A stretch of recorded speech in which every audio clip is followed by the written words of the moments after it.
For all its beauty and splendor, the wilderness can be a cruel teacher. America's national parks are old places, older than roads, older than names. They are stone and water and wind that have outlasted everything that ever thought itself permanent. You go because the soul remembers what the body has forgotten. Stand at the rim of a canyon at dawn, and the world opens its mouth. Light pours in like fire. The rock glows red, then gold, then pale as bone. You feel small, and it is a relief. But the same canyon that steals your breath will take your footing. The same river that sings in spring will pin you underwater in summer. The desert that glows at sunset will kill you by noon if you misjudge it. People die here every year quietly, without drama. They step off the trail because the view looks better over there. They underestimate distance, heat, cold, altitude. They trust a phone that loses signal. They follow confidence instead of preparation. And the land waits. Patient. Absolute. One wrong step becomes a broken ankle. One missed turn becomes miles. Panic sets in. Water runs out. Darkness arrives. The following stories remind us that nature demands respect, planning, humility, even when these places seem safe with the national park system. One small mistake, a step taken without thinking, a decision that feels harmless in the moment, almost forgettable. Suddenly, death is no longer a distant idea, it is close enough to feel breathing beside you. Let's venture back to the savage wilderness where survival is earned, not given. This is the Outdoor Disasters National Park Disasters Marathon number 3.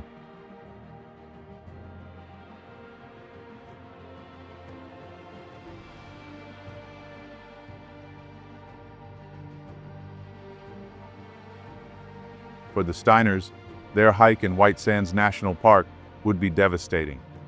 David Steiner, 42, Ornella, 51, and their 9-year-old son, Enzo, lived quiet lives in Bourgogne, a small town not far from Reims, approximately 100 miles from Paris, France. He ran a communications firm. She had worked for 2 decades at the Reims City Hall, rising to the position of Director of Youth Affairs. They were good people, hardworking, steady, the kind who saved up for the things that mattered, but they loved to travel. In 2014, they went to the American South for 10 days. They loved America's endless roads, the foreign sky, the wildernesses that seemed to go on forever. It was so vast and untamed compared to Europe. When they came home to France, they couldn't stop talking about it. On Facebook, they posted pictures, blue skies, vast as oceans, highways that stretched forever, canyons cut open by time. It was different there, bigger, quieter. It made them feel small, and that felt good. So they made a plan for next year, 5 weeks, the American West, a dream stitched together with red roads and green pines and the names of places they could barely pronounce. Utah, Nevada, Wyoming, New Mexico, Yellowstone, the Grand Canyon, White Sands, all of it. They mapped it out carefully, miles, motels, canyons, parks. They wanted to see the places where the earth still ruled, where the land hadn't been tamed. In the summer of 2015, they left France behind, said goodbye to the stone houses and cobbled streets and crossed the sea. They arrived in Seattle, Washington, with the goal of reaching Santa Fe, New Mexico, and then flying out from there. It was on August 2nd that David's Facebook profile featured the vivid, electric blue water of a natural pool in Yellowstone National Park. Everything was right for the Steiners so far. They drove more on the open road of the American West. They drove for miles, through heat, through dust. They camped sometimes, stayed in roadside motels, trekked on long hikes. They took pictures everywhere they went, enjoying life like any typical family would during an epic trip.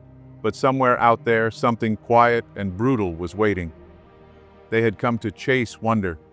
What they found was something else entirely. Something that would shatter the family. After 10 days on the road during their 5-week journey, the Steiners reached White Sands National Park, a stunning gem tucked away in the heart of New Mexico. They say White Sands is beautiful, and it is. A shimmering sea of gypsum dunes in the middle of southern New Mexico, glowing white beneath a hard sun. It looks like snow at first, endless, blinding snow, but warm to the touch, dry and soft. The largest gypsum dune field on Earth stretches out over 275 square miles.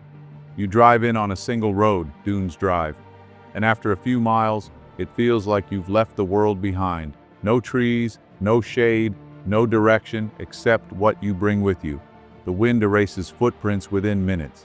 You can look back and not know which way you came. The temperature swings fast. In the summer, it can hit 100 degrees before noon, and the dunes reflect the sun with a cruel kind of brightness. There's no water out there, not in the sand, not in the air. Your sweat dries before it forms, your lips crack, your throat burns. Dehydration doesn't come slowly, it hits hard. By the time you feel dizzy, it's already too late. And then there's the illusion of safety. The dunes are low and rolling, reaching heights of about 30 feet, with some areas exceeding 60 feet. You think you'll always be able to see your car, but you crest one dune, then another, and the next one looks just like the last. It's all white, all glowing, no shadows, no landmarks. You lose your bearings without realizing you've lost them. People get turned around out there. They wander too far on what's supposed to be a short hike and vanish into the heat and silence. It was August 4th, 2015, when the Steiners arrived at White Sands National Park. They parked. They stepped out into the heat. The sun was already high, past its mercy. It was noon. They had two 20-ounce or 0.6-liter bottles of water for all three of them, the kind you buy at a gas station. Not enough, not even close, but they didn't know that. Or maybe they did, and they thought they could make it quick. The plan was to hike the 4.6-mile or 7.4-kilometer Alkali Flat Trail. It cuts into the heart of the dunes. No shade, no trees, no sound but wind and your own breath. The trail is marked, but the dunes are constantly shifting. What was visible in the morning may vanish by noon. Rangers recommend bringing a gallon of water per person. They advise hiking early or late and taking breaks to rest. Most people don't listen. They think they'll be fine. Most are. Nevertheless, the Steiners walked into the dunes. At first, it would have seemed like magic. The white sand curls in all directions. The silence. The shimmer. But the wind was dry, and the heat pressed on their backs. The sun was a hammer. There was no shade, only the curve of the next dune and the promise of more sky. Right away, the heat was taking its toll on them. They gave the boy 2 sips for every one they took. That was love. Not the kind you speak out loud, but the kind that lives in small, desperate choices. However, they didn't believe they were in danger this far into the hike, despite the dwindling water supply. That was probably why they kept going. They weren't going to turn back after a mile. Not after the flights, the planning, the miles they had driven, the wonder they had promised their son. Not after showing him the geysers of Yellowstone and the red cliffs of Zion. So they continued hiking. The sand scorched their ankles through their socks. The boy's hair clung to his forehead with dust and sweat, and his legs were starting to slow. But he was still walking, still talking, though his words were soft, slurred by heat. The Alkali Flat Trail appeared to be a simple route on the map. A loop, flat, just over 4 miles. It was nothing compared to the hikes they had done before. But out there, the trail didn't feel like a loop. It felt like a trap. The wind erased their prints behind them. The dunes shifted subtly with every gust of wind. The horizon shimmered, wavering like a mirage. There were markers, small red posts stuck in the sand every few hundred feet. But under the glare of the sun, they were hard to spot, blurred against the sky, half buried by wind. But they kept walking, venturing far off the trail. The sun was high and cruel now, the kind of heat that strips the strength from your bones without warning. Every breath came hotter than the last, like breathing through cloth held over a fire. They were far enough into the Alkali Flat Trail that every direction looked the same, white, glowing, endless. Ornella stopped walking. Her face was pale beneath the flush of heat. She blinked slowly, trying to steady herself. Her lips parted, dry and cracked. Her knee ached from a previous injury. She told David she didn't feel right. She'd go back. It was better this way. Better for her to return to the car while they finished the loop. He didn't argue. Maybe he should have. Maybe 100 things should have been done differently. But in the heat, your mind narrows. You make quick decisions because lingering in the sun feels like drowning. So she turned back. They had no idea this would be the last time they would see Ornella alive.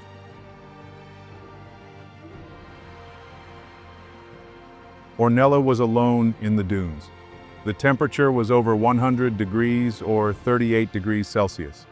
The air didn't move. Ornella's steps slowed as the sand gave under her feet, fine and soft and endless. Each dune looked like the last. Each horizon promised the end, and each one lied. She dragged her feet, eyes half-lidded, skin glistening with sweat that would not last. The bottle of water she had clung to was empty. She was lightheaded now. The dunes tilted beneath her with each step. Her mouth opened once, twice, as if to call out, but there was no voice left to use. It was just 300 feet or 91 meters after she left her husband and son when she collapsed in exhaustion. There was no scream, no grand moment, no panic, just a slow collapse, the body folding inward like a tent collapsing in the wind. Her knees hit the sand first, then her hands, and finally her cheek rested on the burning earth. She turned her face from the sun out of instinct, not hope. Her breaths came slow, shallow, and ragged. She blinked at nothing. The horizon shimmered and swam. A gull could have flown by, or a plane, and she wouldn't have seen it. She was too weak to rise. Her limbs would not obey her. The heat had sunk in deep now, not just on her skin, but inside her, boiling the blood in her veins, stealing the light from her mind. She could not yell.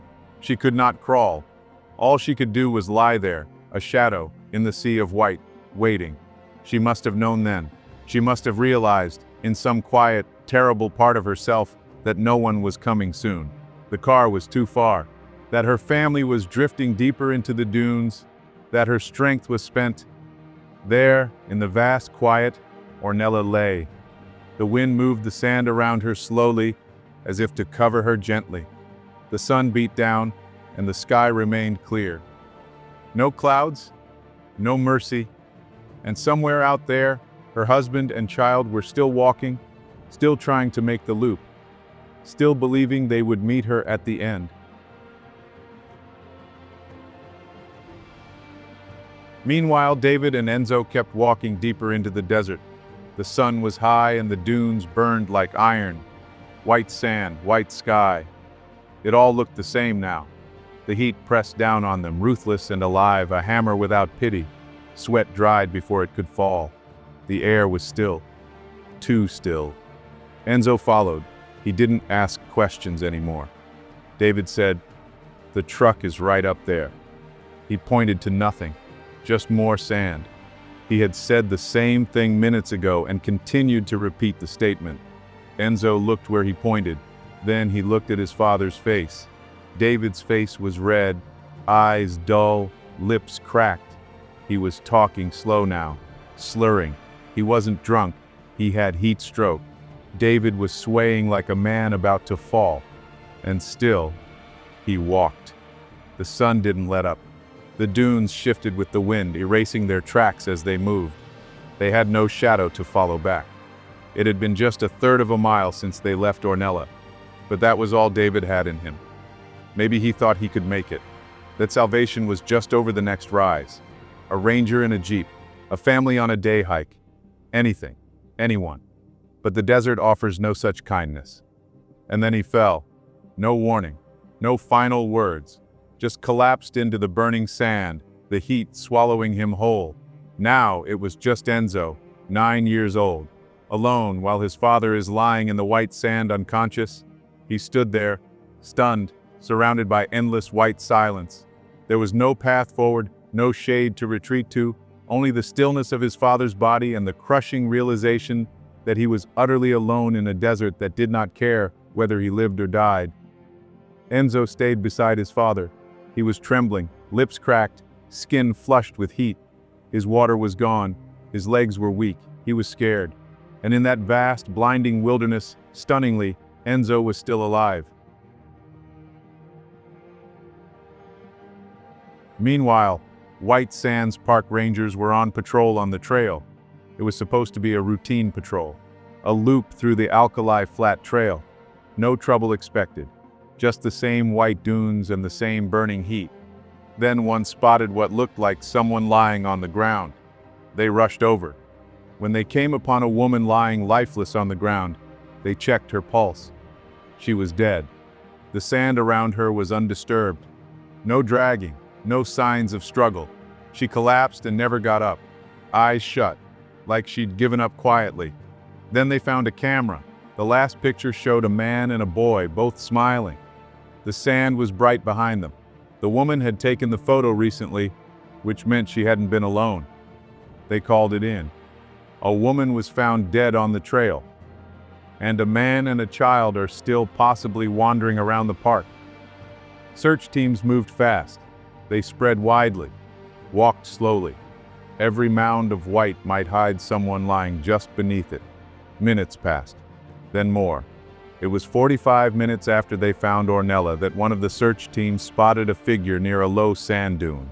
A figure still and small. They approached with caution. It was the boy. Beside him lay the man in the photo.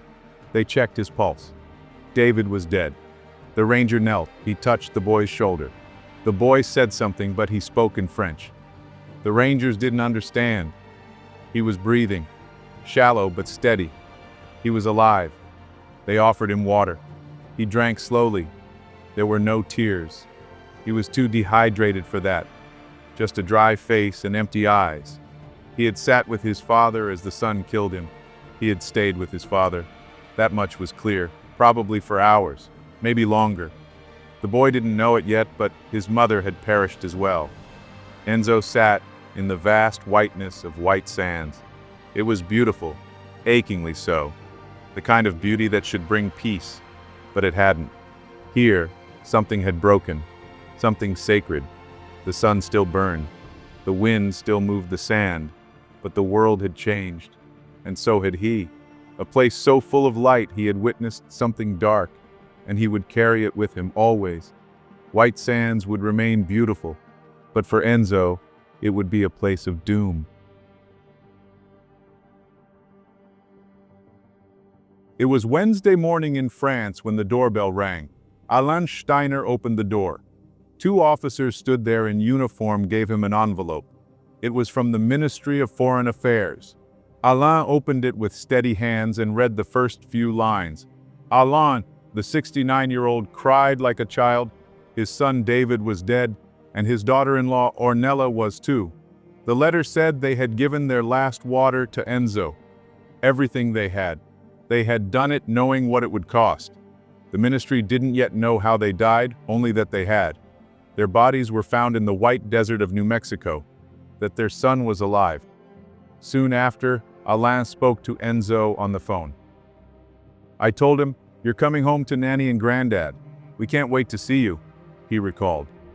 Earlier, the boy had been taken to a local hospital. He was sunburned, weak, and silent. He didn't speak English, and no one at the sheriff's office spoke French. So they found someone, the mother of a deputy's girlfriend, who spoke fluent French. She came in and sat beside the boy and waited.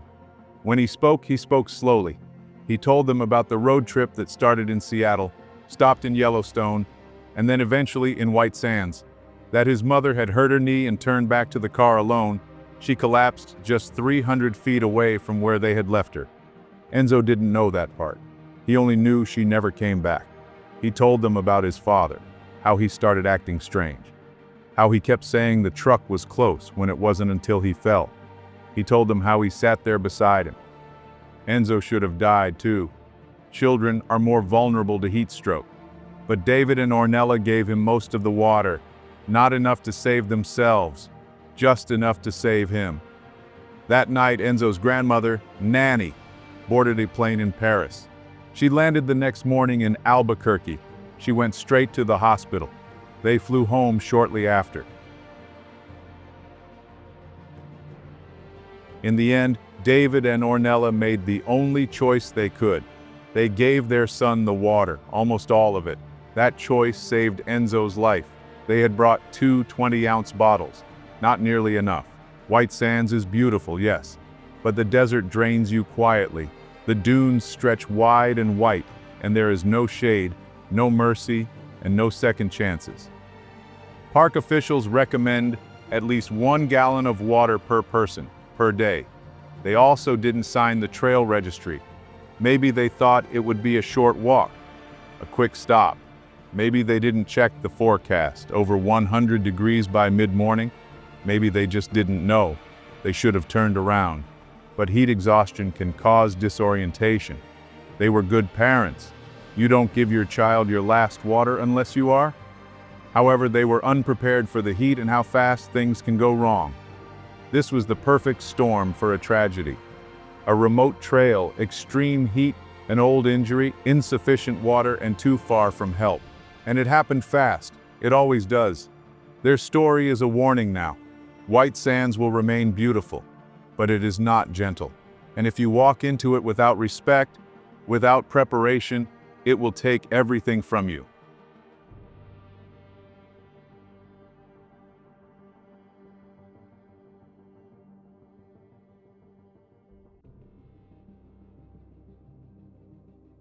For Phil White, his Middle Teton climb would be a disaster. During the summer of 2013, Phil White, a 54-year-old resident of Spencer, Wisconsin, embarked on a thrilling expedition alongside his longtime companions, Kevin and David. Together, they aimed to conquer the Middle Teton in Grand Teton National Park. Blessed with friends who shared their passion for outdoor activities, such as skiing, biking, kayaking, running, snowshoeing, camping, and mountain climbing, they sought yet another adventure after successfully scaling Mount Hood. While contemplating their next challenge, the trio considered tackling the Grand and the Tetons.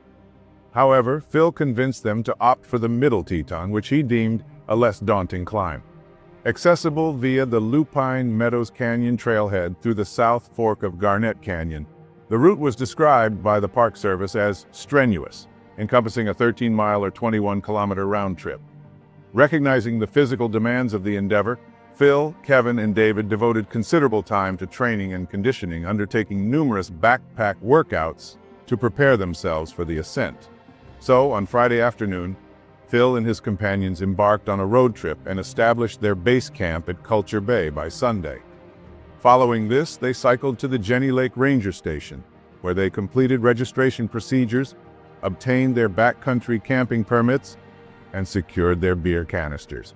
Monday morning saw them returning to the trailhead to commence their ascent of the Middle Teton. After reaching an elevation of around 10,000 feet or 3,000 meters, they set up a temporary camp and retired early for the night. Throughout the evening, they experienced some light rain and distant thunderstorms. However, by the following morning, conditions seemed promising. A clear blue sky, perfect for their endeavor.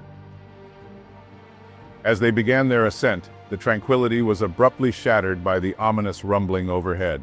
Rocks of varying sizes, from small pebbles to large boulders, started plummeting toward them, prompting a frantic scramble for safety. David would recall, there were 2 rock slides, one little one where it was like marbles and golf balls and stuff like that. We each ran in our own direction, and after a period of time it stopped, and we kind of got together and discussed what that was.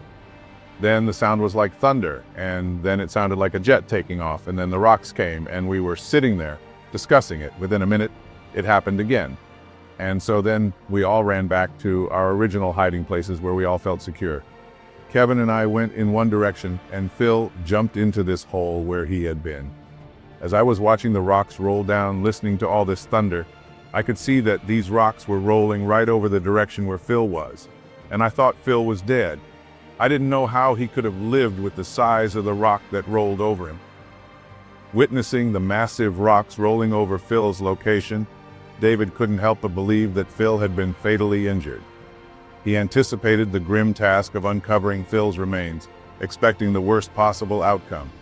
David estimated that he was approximately 40 yards or 36 meters away from Phil's position, situated to the side and out of the direct path of destruction. Nonetheless, rocks continued to rain down on his location, posing a constant threat to his safety. Adopting a defensive posture, David tucked himself behind a large rock, shielding his head with his left arm as rocks plummeted towards him. Despite the chaos, most of the rocks passed over him and down the valley, sparing him from serious harm. As the rock slide subsided, the area filled with a thick cloud of dust, reminiscent of fog, rolling across a lake. The aftermath of the rock slide left the valley eerily quiet and obscured by the heavy dust cloud. David noted that the entire ordeal lasted for approximately 1 minute and 15 seconds, with the descending rocks creating a vacuum effect that intensified the movement of the dust down the valley. David recounted the stark contrast between the deafening noise of the rock slide and the sudden silence that followed.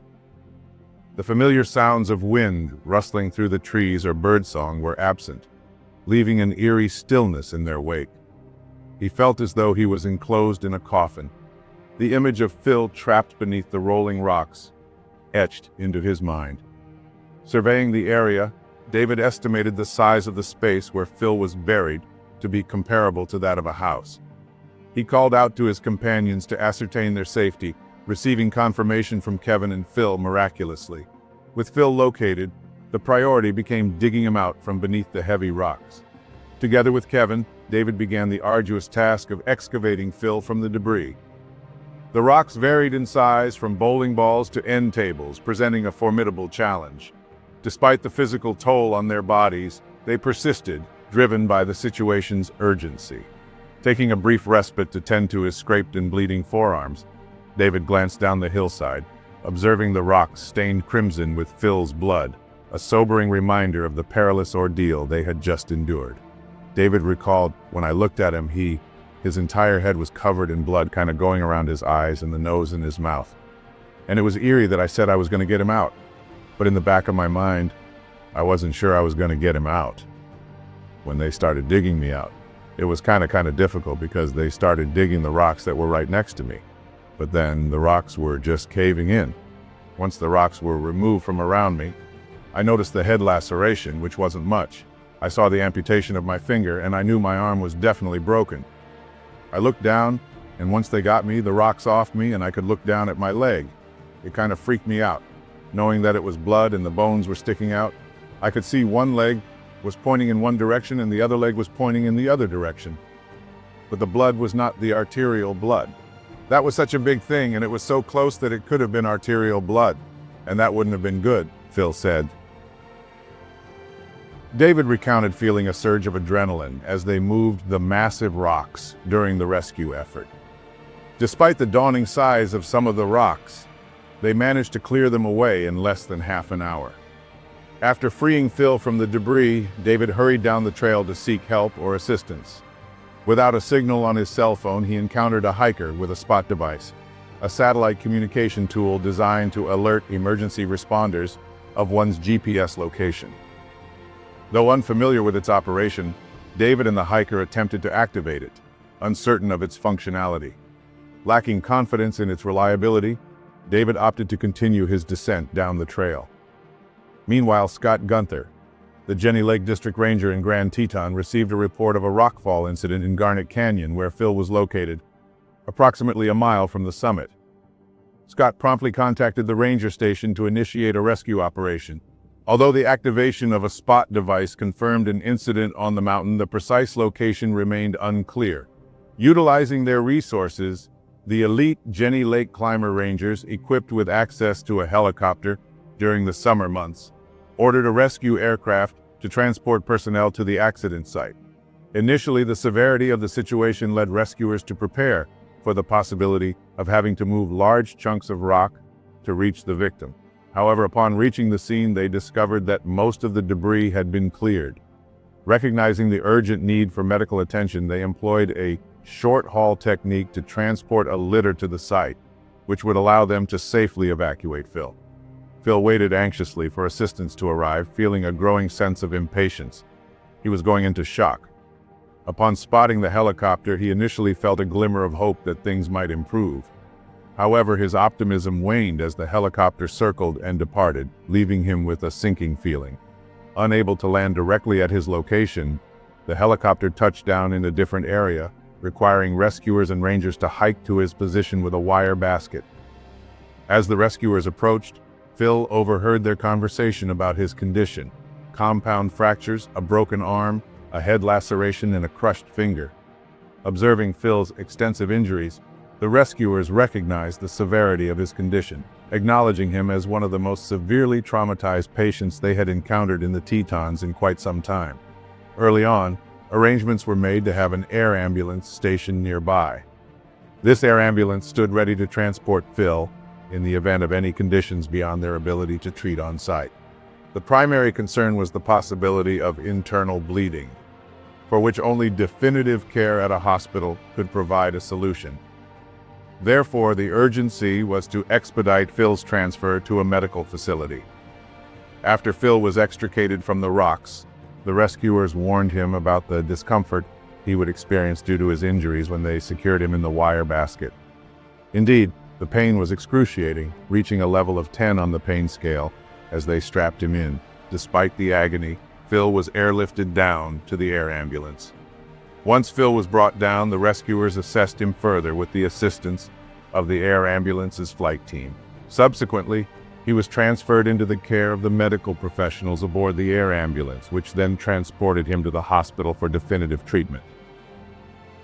Reflecting on the incident, it was acknowledged that such large rockslide events were rare, and Phil's case was considered an anomaly. The increased rainfall preceding the climb caused the rockfall, which was attributed to unfortunate circumstances. Despite the unfortunate circumstances, it was deemed a stroke of bad luck rather than anyone's fault. Following the rescue, Phil underwent multiple surgeries and an extensive rehabilitation process. Physical therapy sessions, dressing changes, and a gradual return to normalcy marked his recovery journey. Despite the challenges, Phil remained resilient, participating in various outdoor activities and treasuring every moment as a gift. Throughout his recovery, Phil was overwhelmed by the outpouring of support. Phil emerged from the ordeal with a newfound appreciation for life's fragility and the importance of cherishing every moment. He considers himself very fortunate to be alive. Phil said, "Somebody asked if I cried very much during this whole experience. 5% of my tears were why me, but 95% of my tears were the overwhelming support and prayers from friends, family, co-workers, neighbors, and strangers. I had people give me rides to therapy, do my yard work, brought me meals. I'll never ever forget that. Every day is a gift. You don't know what tomorrow brings. You work hard, play hard, make new friends, keep the friends you have, and get back the friends you may have lost. People say, man, you were in the wrong place at the wrong time.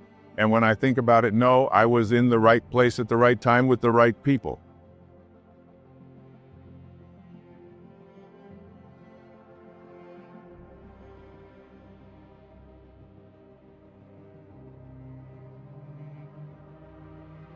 For Ted Porter, his glacier outing would be a survival crucible. On Monday, September 2nd, 2013, Ted Porter emerged from the tree line into a wide-open meadow. Ahead of him loomed Mount Jackson, one of 6 peaks in Glacier National Park that rise over 10,000 feet or 3,000 meters, straddling the border between Montana and Canada. Over the years, Ted had explored many of these trails, mostly with his family. Glacier was a special place for them, making the journey from Kansas every year or two worthwhile. "My family has been visiting since I was a kid. We have a long history of hiking there," Ted said. The first time he visited was as a 6-month-old baby, and ever since, he, his 2 sisters, his mom and dad have been frequent visitors. His deep bond with Glacier is intertwined with his love for his family. Ted had just spent the past week on vacation here with his parents. While he cherished their time together, he also loved exploring on his own. He often stayed on for a few days to tackle bigger climbs, like Mount Jackson and its famous hanging glacier. Striding through the pine-fringed meadow, Ted made a beeline for the peak ahead. He knew he had a challenging hike ahead, a 3-hour trek to the glacier base, followed by a couple more hours to the summit.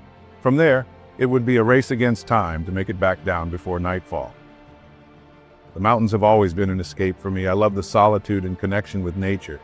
It's hard to explain the feeling, the smell of the mountains, the fresh air. Glacier just has a different effect on me, he proclaimed. At 11 a.m., a light rain began to fall. Ted nodded hello to a few day trippers at the side of the trail. Despite a later start than planned, he was now speeding up the 6 miles to Gunsight Lake, where the ascent to Jackson Glacier began. I felt fantastic and was in pretty good shape. I had a small pack with a fleece jacket, a raincoat, crampons, an ice axe, snacks, and water bottles. A light kit for the day. I was blazing, hiking so fast and making up time. A couple of hours later, Ted arrived at Gunsight Lake and the turnoff for Jackson Glacier. The trail didn't look promising. It was almost indistinguishable from the surrounding scrub and gravel. If not for the shabby-looking sign, he might have missed it entirely. He pressed on, treated to stunning views of the forested valley below and the towering granite peaks, unaware of the coming disaster. The last 2 miles to the glacier's edge were tougher going, with a slippery and muddy path. He also noticed fresh bear scat along the trail. While attacks were rare, he didn't want to surprise one. Still, Ted wasn't overly concerned as he had a can of bear spray in his pack. He did get a jump when he rounded a bend and ran into some hikers coming down the other way. He had assumed he was the only one up there. I came across 3 guys. I'm not sure where they were coming from, but they said, "Be careful, it's really slick up there, it just rained." I was pretty young and cocky at the time, so I thought, no big deal, it won't affect me. 15 minutes later, Ted was almost halfway up the northern face of Mount Jackson. The path had vanished completely, leaving him to scramble up steep slopes of scree. But after one final push, he stood atop a gravel embankment at the foot of the famous glacier. The sprawling expanse of ice took his breath away. Covering 250 acres, it clung improbably to the mountainside, its snow-covered folds and ripples resembling crashing waves suspended in time. Ted craned his neck, looking over the ice sheet and up to the summit, another 3,000 feet or 900 meters above. Ted paused to assess the best route onward, clipped on his crampons and stepped onto the ice. Glaciers are not static. Under the pressure of their immense weight, they flow imperceptibly, shifting hundreds of meters each year depending on conditions. Some parts of the glacier move faster than others, especially on steeper terrain over time. This uneven movement creates weaknesses in the ice, causing it to crack. As he climbed, Ted scanned the snow-covered surface ahead, noting the soft folds in the distance and fractures in the ice pack, possibly crevasses that could be tens or hundreds of feet deep. About halfway up the glacier, Ted spots a rocky ridgeline jutting out of the ice that should lead him to the top of Mount Jackson. It was 2 p.m., and he had to summit and descend before sunset. Porter maneuvers to the ridge and begins clambering over huge granite slabs stacked like giant stepping stones. As the afternoon progresses, the weather deteriorates and the rocks become slick. Ted scrambles up one slab and starts to slide down. At that point, he decides it's getting too late. The weather is worsening, and the face is becoming too slick. He makes the prudent decision to descend. Ted takes one last look towards the summit of Mount Jackson. Porter is frustrated, but he knows it's the right call. He turns and faces back down, trying to figure out the quickest way back. He could return via the slippery, downward slanting rocks or descend the glacier at its steepest point. Neither option is ideal, and he felt stuck, unsure whether to return the way he came or descend the glacier. He decides to descend the glacier, thinking it should be manageable since he has spent much time in the mountains. I wanted to descend the glacier quickly, so I thought I'd boot ski. Instead of putting on my crampons and using my ice axe, which are essential for safety and preventing slips, I neglected to do that. It was the biggest mistake I've ever made in my life, he said. Ted takes one final look down the slope. The incline started gently before becoming steeper, but the snow looked thick enough. He thought, I'm at the top, scanning for crevasses to make sure there are none. My plan is if I fall, I'll slide a long way, but the glacier eventually peters out. It doesn't just drop off into the void. He checks the straps on his backpack, tightens his bootlaces, and with trekking poles in hand, he steps out. I found out that beneath that inch or two of snow was bulletproof alpine ice. I immediately fell. My feet came out from under me and I fell on my back, so I'm now practically sledding down the glacier, building up speed, he recalled.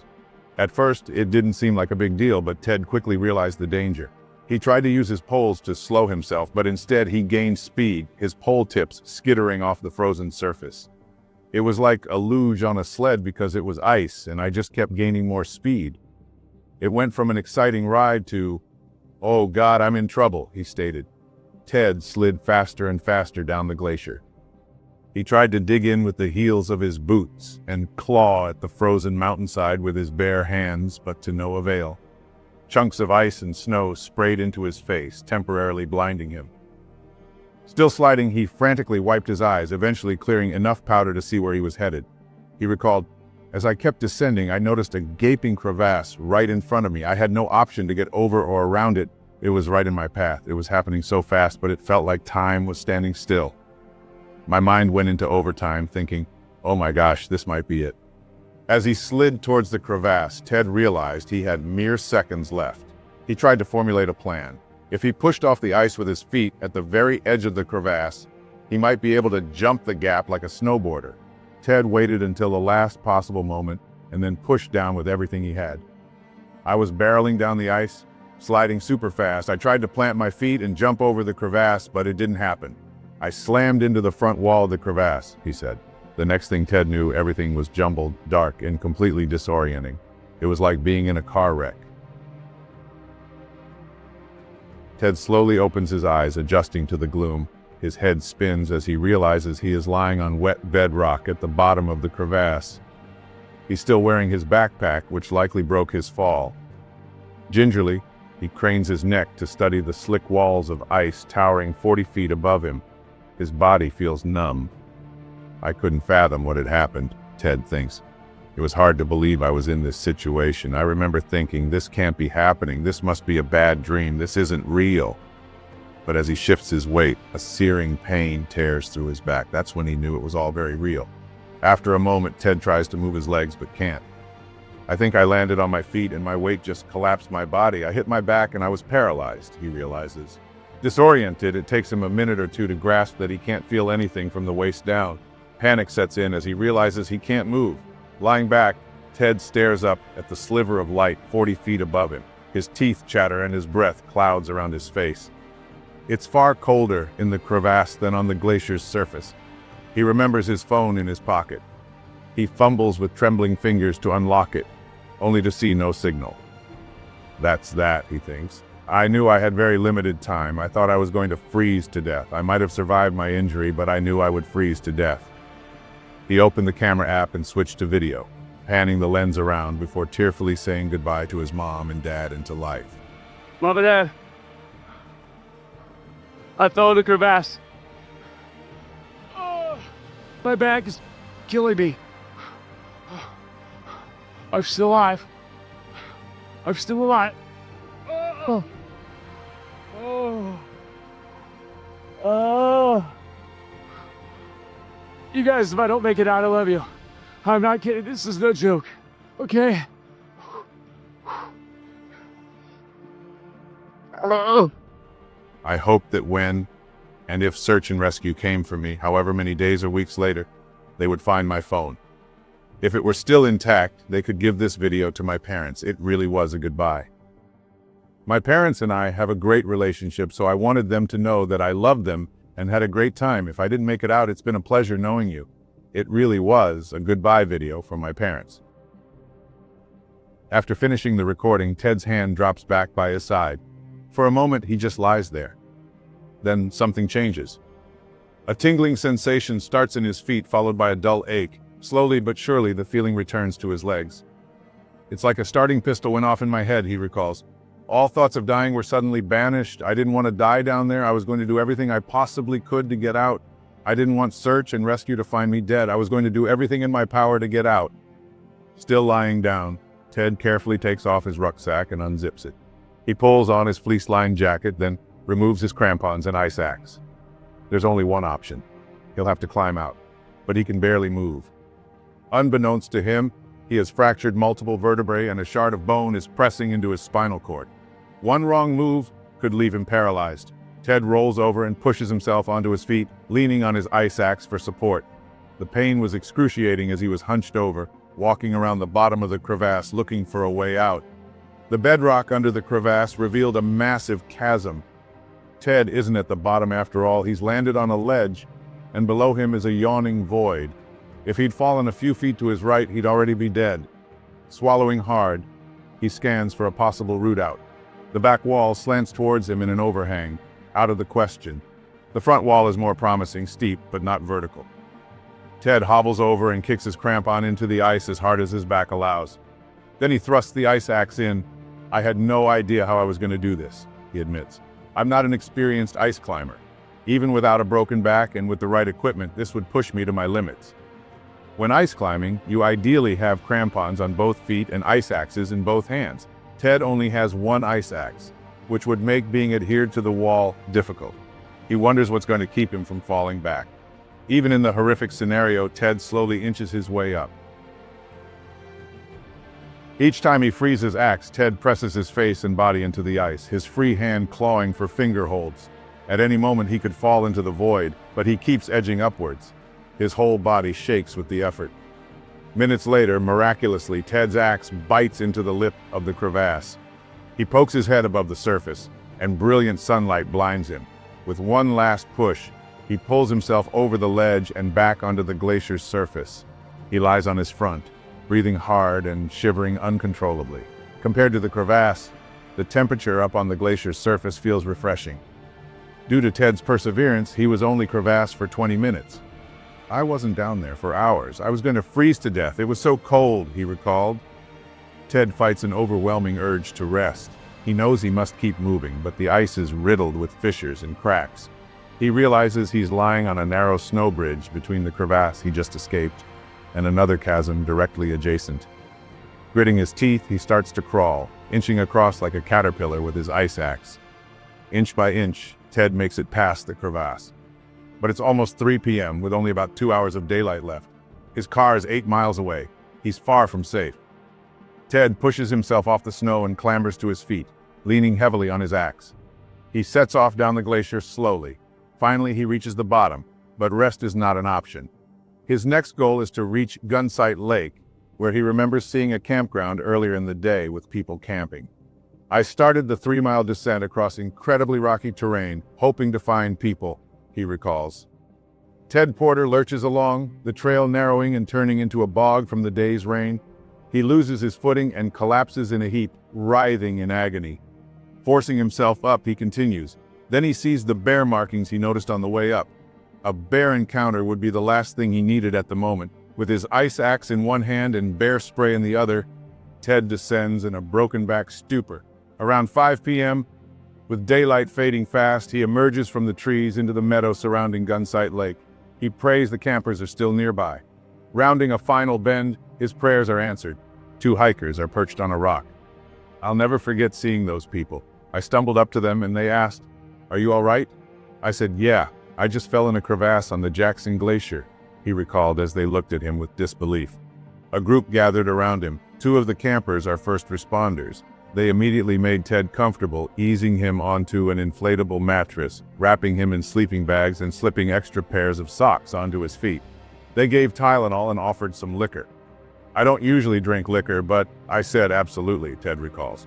As dusk settles, the group discusses what to do next. Someone suggests seeking help immediately, but others worry about running into bears. Another suggests using a satellite phone to call emergency services. They ask Ted for his opinion. Lying down, he feels slightly better, unaware of the severity of his injuries. Not wanting to put anyone in danger, he tells them to hold off until morning. I felt bad for ruining their camping trip, he says. 2 campers decide to hike down at first light and alert the park rangers. As night falls, the campers crawl into their tents. Ted's back has seized up and moving is too painful, so he spends the night under the stars on his inflatable mattress. Sleep eludes him. It truly was the longest night ever. Checking the time was the worst. What seemed like an hour or 2 was only 8 or 9 minutes. Time stood still that night, he remembers. The sound of birdsong and the first glimmer of the rising sun bring relief. Soon there's movement in the tents, and 2 campers head off to find help while another comes to sit with Ted. When the sun rose, a woman named Janet came out and sat next to Ted for hours, holding his hand and distracting his pain with conversation. Janet's comforting presence that morning is something Ted never forgot, and was deeply moved and grateful for her kindness and comfort. Finally, around 10 a.m., the distinct sound of helicopter rotary blades was heard in the distance. Campers who had gone for help encountered a ranger at the trailhead, who immediately called for an air ambulance. Trees bent and leaves scattered as the rescue helicopter landed. Janet, still holding Ted's hand, looked up and said, "That's for you." Moments later, 2 medics rushed to Ted's side. After a quick assessment, they administered synthetic morphine and maneuvered him onto a stretcher with the help of the campers and paramedics. Ted was loaded into the helicopter and on his way to Kalispell Regional Medical Center. In the emergency room, the doctors conducted initial tests and took x-rays. The results showed Ted had suffered a burst fracture in his L2 vertebra caused by the severe impact that shattered the vertebra. Ted called his parents, but another doctor burst in with more bad news. He was going straight to the operating theater. The anesthesiologist came in while Ted was talking with his parents and told him he was going into emergency surgery. A bone fragment, a piece of his vertebra that had blown apart, was pushing into his spinal cord like a spear or arrow point. Though it hadn't penetrated the spinal cord wall yet, it was visibly pushing against it. The doctor warned Ted that if the bone spur penetrated his spinal cord, he could face partial or full paralysis. When Ted woke from surgery, he was informed that the operation had gone as planned. He now had 2 rods and 8 screws in his back, holding him together, and 5 vertebrae fused. He also had a cervical fracture in his vertebrae. After a few days of stationary recovery, his rehab program began. Time was of the essence for regaining full mobility. The nurses taught him how to walk again as his muscle memory faded. A week later, Ted was discharged from the hospital and flew to his family home in Kansas City. Despite the successful surgery and physiotherapy, Ted had to accept his new reality. His life had changed forever. He had gone through physical therapy, acupuncture, yoga, meditation, and various therapies, both drug-related and holistic. Unfortunately, none provided much relief. Ted experienced chronic pain for over 10 years, but continued to seek out the positives. He stated, "I'm in pain all the time, so it's tough to enjoy things the way you used to enjoy them, but that hasn't stopped me from still getting out and climbing mountains and hiking and enjoying life and adventuring. And I'm still very much active. I go to the gym all the time. So, for a survival comeback, I think I'm a pretty good example of what you can do, even with a horrific injury."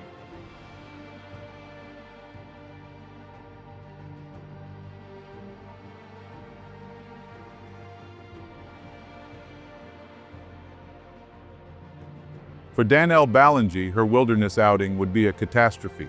Danielle Ballingy was never built to fit the mold, but she never intended to. As a kid, she played soccer with the boys and outran half of them. In college, she gave volleyball a try, only to be cut from the team because she was too small. That might have crushed someone else. Not Danielle. She found her rhythm in cross-country running, chasing trails instead of trophies, grit instead of glamour. With a degree in kinesiology and biology from the University of Colorado at Boulder, she took a coaching job at a local fitness center. But the mountains called louder than any whistle or stopwatch. That's when she found sky running, an emerging sport for people who didn't just run, but climbed their way to the finish line.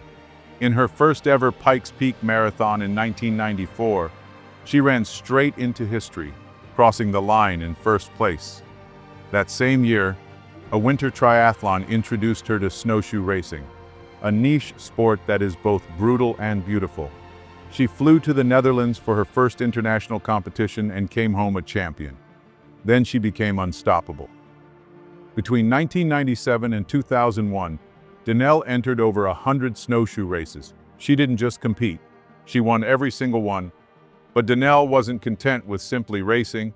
She revived old events, bringing life back to mountain climbs that had long been abandoned, and tested herself in brutal duathlons and Ironmans. In 2000, she took on a personal Everest, summiting all 55 of Colorado's 14,000-foot peaks in record time. 14 days, thunderstorms, anxiety attacks, and altitude sickness couldn't stop her. She didn't just finish, she conquered. Adventure racing soon followed. With Mark Burnett's Eco Challenge offering high-stakes competition, she threw herself into the sport with the same ferocity she brought to every mountain. Her team won world titles in the wilds of Canada and Patagonia, surviving on grit, teamwork, and raw endurance. By 2006, Danielle had already done what most athletes never dream of. She was a champion in snow, on rock, through mud, and across ice. She was called the world's greatest female adventure racer by Sports Illustrated. But even after everything she'd achieved, the most harrowing trial of her life was still waiting, deep in the Utah wilderness, where no medal or finish line could save her. Wednesday, December 13th, 2006. It began like so many others. Danelle Balangi spent the early morning hours as she often did, juggling the responsibilities of a life lived on grit, endurance, and too many spinning plates. She was emailing sponsors, editing training plans for clients, and responding to fitness questions from half a dozen time zones at her home in Moab, Utah. By 10 a.m., the business side of her day was paused, though not finished. There were landlord issues to handle. It was one more thing to do before she could earn her run. She loaded Taz, her wiry, golden-red rescue dog, into her beat-up white Ford Ranger. Her kayak still rode on the roof rack, a leftover from a weekend trip she hadn't fully unpacked. She stopped at a Burger King to make up for skipping breakfast. Taz got a bite. He always did. She had never denied him anything since the day she carried him out of the pound. All bones and nerves and need. Taz would be the perfect training partner for the 31-year-old Danelle, always by her side, and even competed with her in competitions. The clouds hung low over the Moab mesas, a pale gray filter over rust-colored stone. It was a cool day, but not cold. It felt like a good day to disappear into the canyons. She played music while she thought about the man she'd met in Leadville weeks earlier. There was something there, something maybe worth hoping for. She smiled as the truck bumped over the rutted dirt road. The plan was to go for a run at the Amasa Back Trail, 5 miles out of town near Canyonlands National Park. She pulled into the Amasa Back Trail parking lot, but she didn't stop. She knew this route well, too well. So she drove another quarter-mile down the road toward a rough pullout near a cliff edge. Shaving off a few minutes, she told herself. She put a raspberry energy gel into her pack and tucked her MP3 player into her waistband. Her outfit was lightweight but tactical. Running pants, thermal layers, a thin fleece jacket, and a fleece cap pulled low over her forehead. Then she and Taz started running away from the truck into the trail network etched like veins through the desert stone. No one saw them go. She thought it would be a short run, a few miles to shake off the stress. She had plans later, but the trail had other plans for Danelle, and it was about to turn disastrous. The plan was simple, an 8-mile loop through the red rock country she knew like the back of her hand. Start on the Amasa Back Trail, a path familiar to local bikers and springtime hikers, then peel off just shy of the mesa's summit. From there, she'd follow a forgotten jeep trail known to the locals as the Mine Sweeper, drop into a hidden canyon, scramble up the sandstone slopes toward Hurrah Pass, cut through another isolated canyon, climb again, and eventually rejoin a different trail that would spit her out near the road to her truck. Taz bounded ahead and doubled back, tongue lolling, paws scrabbling happily over rock and dirt. An hour in, she'd already covered 5 miles. Her breath was even. Her stride was smooth. She'd drained half her water and was powering through the first canyon, scrambling over boulders with Taz close behind. It was by all measures a perfect day. But the thing about the desert, it doesn't always give warnings. Then it happened. Her feet slipped. It wasn't a sharp fall at first, more like being pulled into motion, gravity tipping its hand. She was sliding helplessly like a kid on a water slide gone wrong. Lichen smeared beneath her, rocks scraped past, sand hissed by. She hit a bump, then another. Then she saw the drop, a ledge. She didn't remember flying so much as letting go. She was falling off a cliff, the height of a 2-story building. The ice pulled my feet out from under me, and next thing I knew, I was sliding straight down an icy rock face. I continued to gain speed until I hit a ledge about 50 or 60 feet below. I wasn't dead, she recalled. At first, there was silence. Her mind did a quick scan. She'd been through worse. She'd survived the Morocco Eco Challenge, nearly blinded by a leech that latched onto her eyelid. She'd endured 8 days of baking sun and endless dunes. That had been hell. This felt survivable. She laid still, breathing shallow. Then she tested her body. Right hand, right leg. Good. Left hand, left leg. Good. No fire in the spine. No black fog in the brain. Whew. That was her first thought. She wasn't paralyzed. But when she tried to stand, her body betrayed her. Pain lit up her pelvis like fire. Her legs went soft. She tried again, nothing. The realization crept in slowly.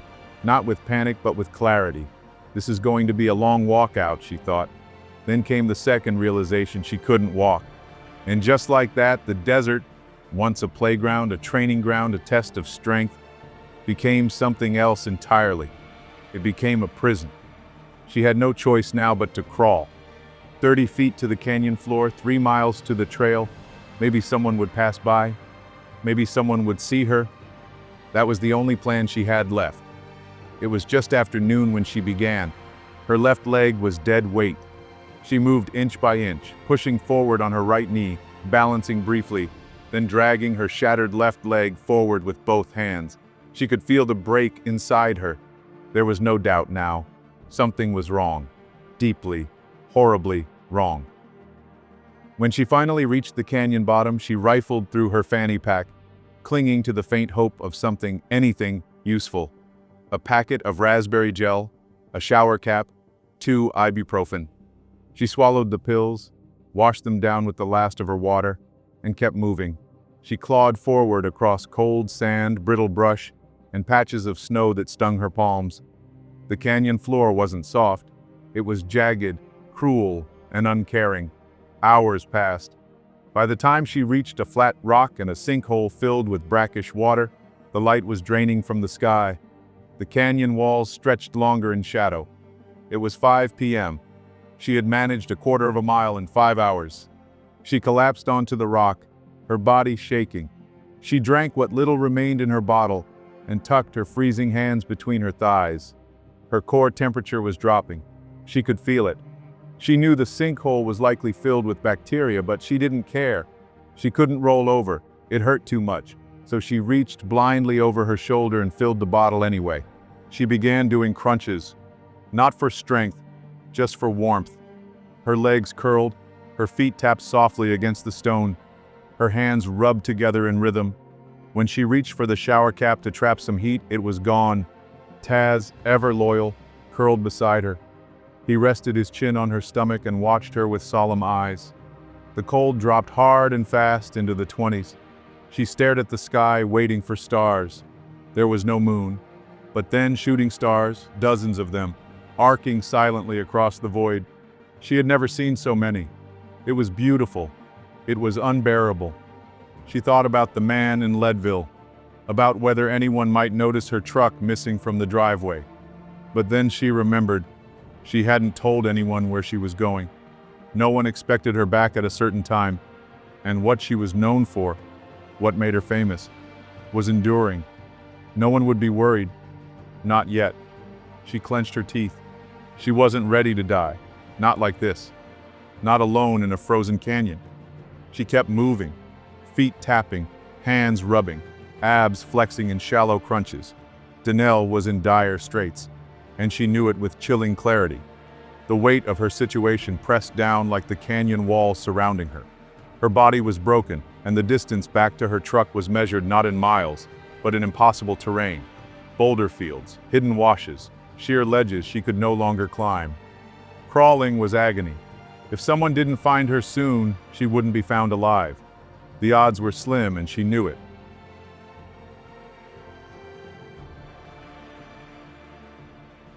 At first light, Taz was tossing a stick around, wagging his tail, oblivious to the danger. It made her smile. She ate the energy gel, tried to refill the water bottle again, but the sinkhole had iced over. She broke the crust with the cap and took a drink. Today she decided she would crawl out. She tried to roll to her side, to get on her hands and knees, but pain exploded down her back, down her legs. She screamed. Taz licked her face. She dropped back onto her back, panting, blinking through tears. She screamed again, this time for help. Her voice echoed, then vanished, and when she opened her eyes, Taz was gone. Time passed strangely. When she blinked again, it was 3 p.m. and Taz was back. The sun had warmed the canyon slightly, but only for a short time. Soon the temperature would fall again, and no one had come. She screamed again, knowing it was useless. That's when she saw it, the shower cap, only 2 feet away. 2 feet. It might as well have been 20. But she had to have it for the night. It took an hour to get there. By then the sun had vanished again from the canyon. Her body was swelling. A hard lump was forming under her skin, deep in her gut. Something inside her was bleeding, and she knew it. Taz came back, curling up near her again. It was comforting, but it also confirmed what she feared. He hadn't gone to get help. He didn't understand. He couldn't. He was a good dog, but he was just a dog. She resumed the routine. Crunches, foot taps, hand rubs. Her body moved like a machine with broken parts. Taz, for some reason, wouldn't lie beside her anymore. He hovered nearby, close but distant. Was he sensing something? Did animals know when death was close? Still, every now and then, he'd place a paw gently on her chest or lick her cheek, as if to say, "Still here, still with you." Night returned. She looked skyward again, not for answers, but for signs that the world was still there. The stars were different now, no longer points of light, but stripes, long glowing bands streaking across the sky. She knew what it meant. Her brain was slipping, her body was breaking, her vision no longer trusted. She cried, not from weakness, but from loss. She cried for her family, her friends, the life she had built. She cried for the guy from Leadville, the one she might never see again. She didn't pray. That wasn't her way, but she did plead. "Please," she whispered into the cold, dry air. "Please, someone notice I'm gone." Meanwhile, back in Moab, the one person who noticed the silence wasn't a cop, or a ranger, or a teammate. It was Dorothy Rossignol, the 76-year-old widow who lived next door. Dorothy called herself a nosy neighbor, though she wore the title like armor. She had grown used to routine and quiet, and Danelle Ballingy fit right in. She liked Danelle because she was polite, soft-spoken, and never played loud music, but more than anything, she liked the dog. Taz, the wiry mutt with a shepherd's soul, had made himself a fixture in Dorothy's life. He jumped her little metal fence so often and scratched at her door with such fierce insistence that she finally gave in and bought a bag of dog biscuits. 2 a day. One eaten on the porch, the other carried home in his mouth like treasure. Every day, like clockwork. But that Wednesday, Taz never showed. That night, Dorothy glanced outside. Danelle's white truck was gone. Her lights were on, her curtains still open. The blue glow of a laptop spilled onto the floor. Danelle traveled a lot, for races, for training, sometimes to disappear into the wilderness for a weekend. When she was gone, Dorothy checked her mail and made sure the pipes didn't freeze. That's what neighbors did. The next morning, the house looked exactly the same. Drapes open, lights blazing, silence. That's when Dorothy picked up the phone and called Evergreen, Colorado. She dialed the number for Gary and Peggy Ballingy, Danelle's parents. She told them something was wrong. It had been 2 days and the dog hadn't come for his biscuits. The truck was missing and the laptop was still running. That something didn't feel right. Word spread fast after that. Moab's a small place. Rumors moved quicker than truth. Someone at the local bike shop called someone else, who eventually called the man Danelle had been seeing, the guy from Leadville. Panicked, her parents asked him over the phone if he knew where she was. "I promise I didn't take your daughter to Mexico. I don't know where she is," he said. By Thursday afternoon, police were inside the house. Rossignol waited out front in a thick sweater and house slippers. She told them what to look for, told them about the lights, the truck, the routines, the dog. She said the drapes had never moved. She offered to show them around. They said no. She stood outside anyway for 3 hours. An officer finally emerged. She handed Dorothy a card and said kindly, if she saw or heard anything, she could give them a call. And then they were gone. Meanwhile, in the canyon, far beyond where anyone had looked, Danelle was still alive, barely. She was exhausted. Her body screamed with every shallow breath. Her limbs were ice. Her hope was ash. She stopped tapping her feet. That's when she heard it. A voice. Not hers. Not human. A presence without shape, without sound, just command. She believed it wasn't God. She didn't believe in that, but it was something. It told her to keep tapping. So she did. For hours, she kept tapping, like a drumbeat in a void. At some point, the voice disappeared. So did the stripes in the sky. Morning had come. She was still here. The water had frozen again. Taz was gone. She broke through the ice and drank. Then she ate the last raspberry energy gel. It was over, she thought. She wouldn't last another night. Still, she crawled. She rolled off the rock, but her pelvis wouldn't lift. Her pants slid down. She tumbled into a shallow depression and got stuck. The effort to move crushed her spirit. She had no leverage. Her hands clawed at the sand. Her elbows burned. She stared at her body, furious with it. The canyon walls stared back. 2 hours later, she dragged herself back to the flat rock she had just left. 4 feet. 2 hours. That's what it had cost her. It was 1:30 p.m. She knew now. She was never leaving this canyon.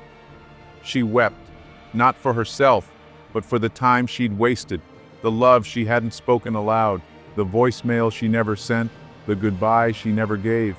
Why hadn't she told someone where she was going? Why had she assumed she'd always make it back? And wondered where the hell Taz was and what was wrong with him.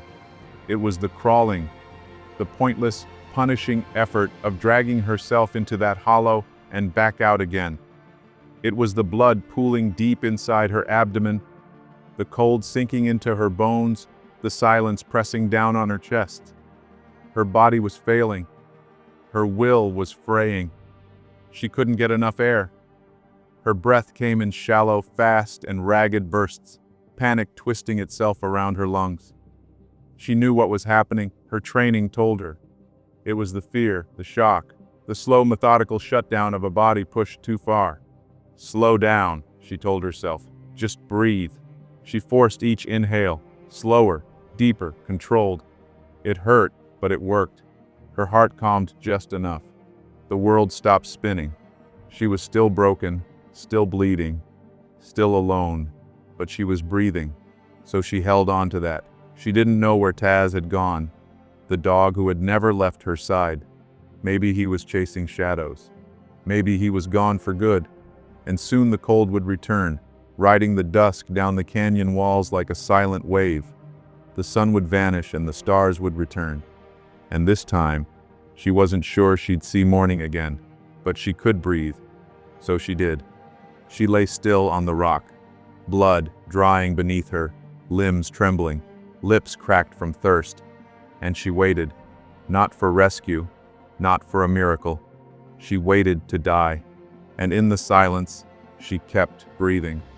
Because breathing, at least, was something she could still do. The afternoon had all the markings of doom. A dull slate sky sagged low overhead, and the desert air was already thick with the promise of bitter cold. The temperature was falling rapidly, and within hours, Canyonlands would be covered in ice. By nightfall, the backcountry around Moab, so often a playground for the fearless, would be as unforgiving as any corner of the earth.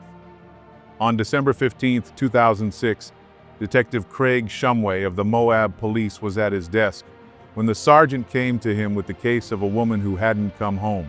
The house was left open, truck missing. Not unusual in a town like Moab, full of wanderers. The sheriff's office was made aware of the case, and an attempt to locate was issued. Routine, but something gnawed at Shumway. He finished some paperwork, then got in his car. First stop, Balangi's home. Lights on, curtains open. Then he drove north to the Sovereign Trail. Nothing. Still, something tugged at him. He would later recall that a feeling came over him that he knew where Donnell's truck was parked. He headed off towards Canyonlands, turned off Cane Creek Road, and continued past the Amasa back trailhead, up to a small pullout near a cliff. There it was, a white Ford Ranger, a kayak strapped to the roof. He took photos. Inside, a Burger King receipt. Dated Wednesday, 11 a.m., 2 nights ago. 2 freezing nights. Shumway called it in. By mid-afternoon, Grand County Search and Rescue had gathered. At the Amasa back trailhead, John Marshall stood quietly amid the hum of his 12-person search and rescue team.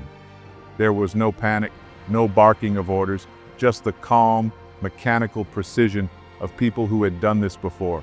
Too many times. Marshall had seen it all. Lost hikers, broken climbers, stories that ended in silence. Today, they were here for Danielle Ballingy, a legend in endurance sports. A local, part-time, missing now for more than 2 full days.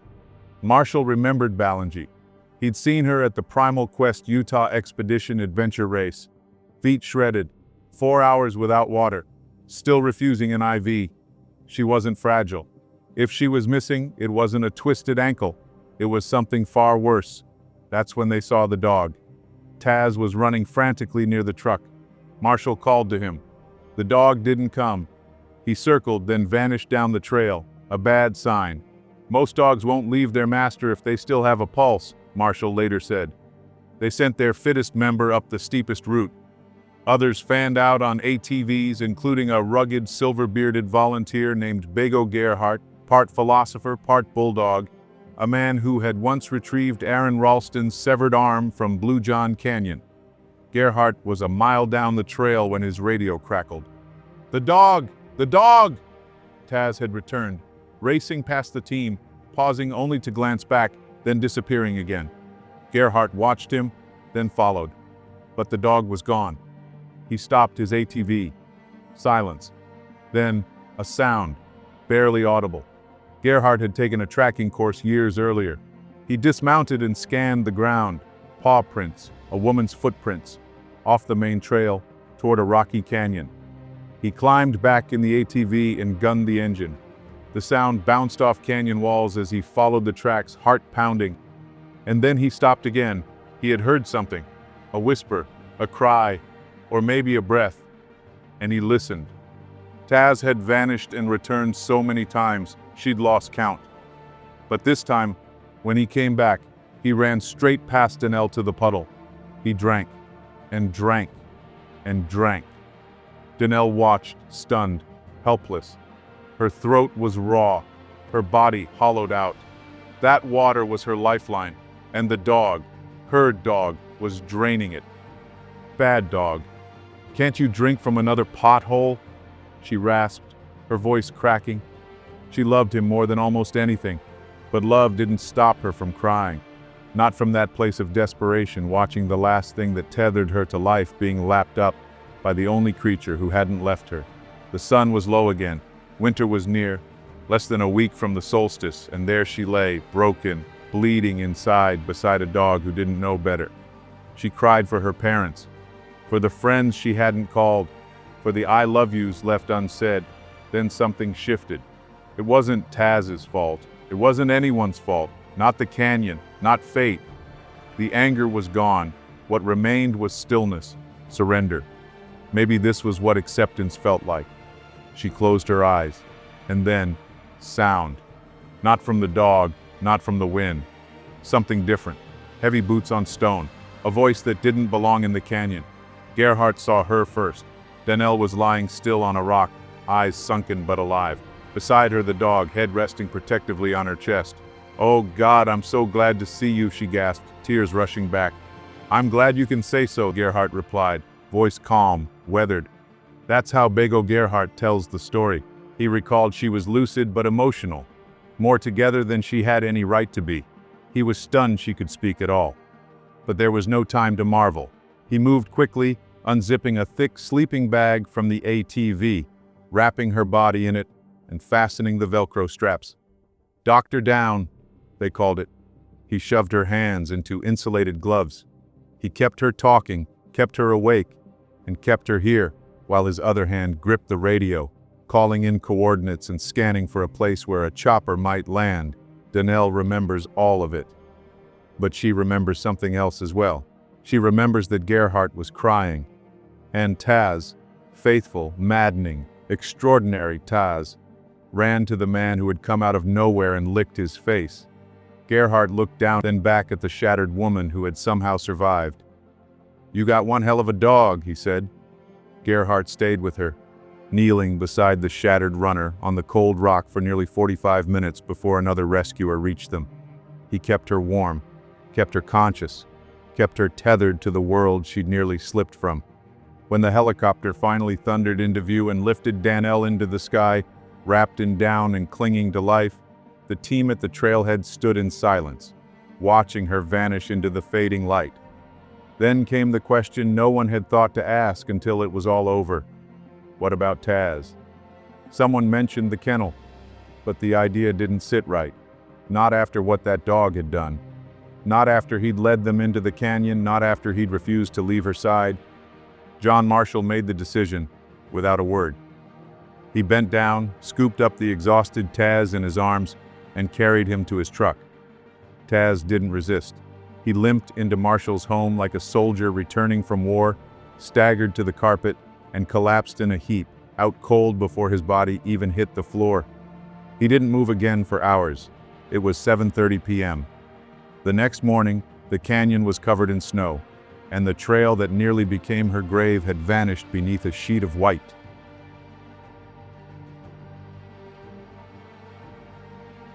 Balanji was rushed to St. Mary's Hospital where her family and friends met her. She has lost an extraordinary amount of blood to internal bleeding, and her pelvic damage is extreme, doctors find. They tell her that most people with her injuries do not live longer than 24 hours. She lasted 52 on a cold rock in the middle of nowhere. Danelle Balanji's recovery was as remarkable as her survival. After spending 52 hours stranded in a remote Utah canyon with a shattered pelvis, she underwent a 6-hour surgery where doctors reconstructed her pelvis using a titanium plate and multiple screws. Despite the severity of her injuries and the doctor's uncertainty about her ability to walk again, Balanji approached her rehabilitation with the same determination that had made her a world-class endurance athlete. She spent 3 months in a wheelchair, gradually progressing to a walker, then crutches, and eventually walking independently. Her resilience extended beyond physical recovery. 10 months after the accident, she participated in the Moab Half Marathon, finishing the race, despite lingering pain and a noticeable limp. This event marked a significant milestone in reclaiming her identity as an athlete. In 2011, Balanji headlined that year's induction class for the Colorado Running Hall of Fame. As for Taz, his loyalty and instinct didn't just save Danelle Balanji's life, they turned him into a legend. His relentless effort to leave her side, run back toward the trailhead, and guide rescuers into the depths of the canyon was nothing short of extraordinary. He didn't just stay with her, he acted. He ran miles through rugged terrain, past searchers and strangers, always returning to her side before darting off again, as if trying to lead someone, anyone, to where she lay broken and dying. Those efforts didn't go unnoticed.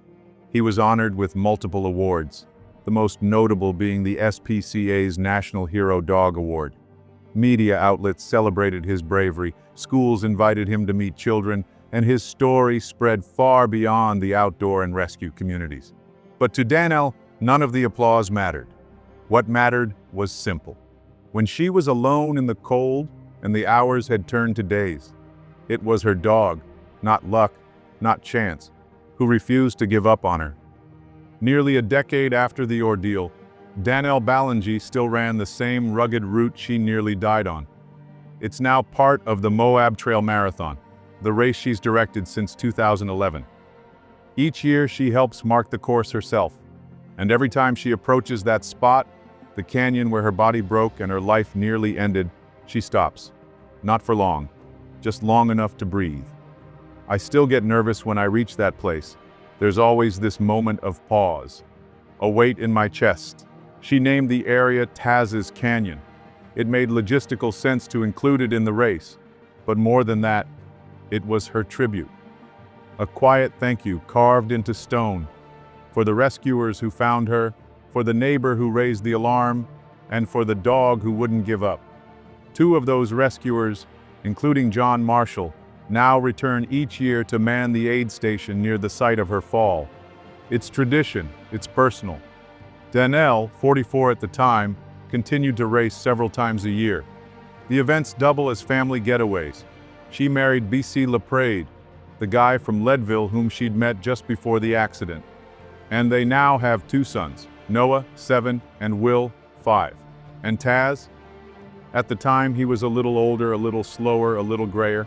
but still walking the trails beside her, still alert, still chasing bunnies when he thinks no one's watching.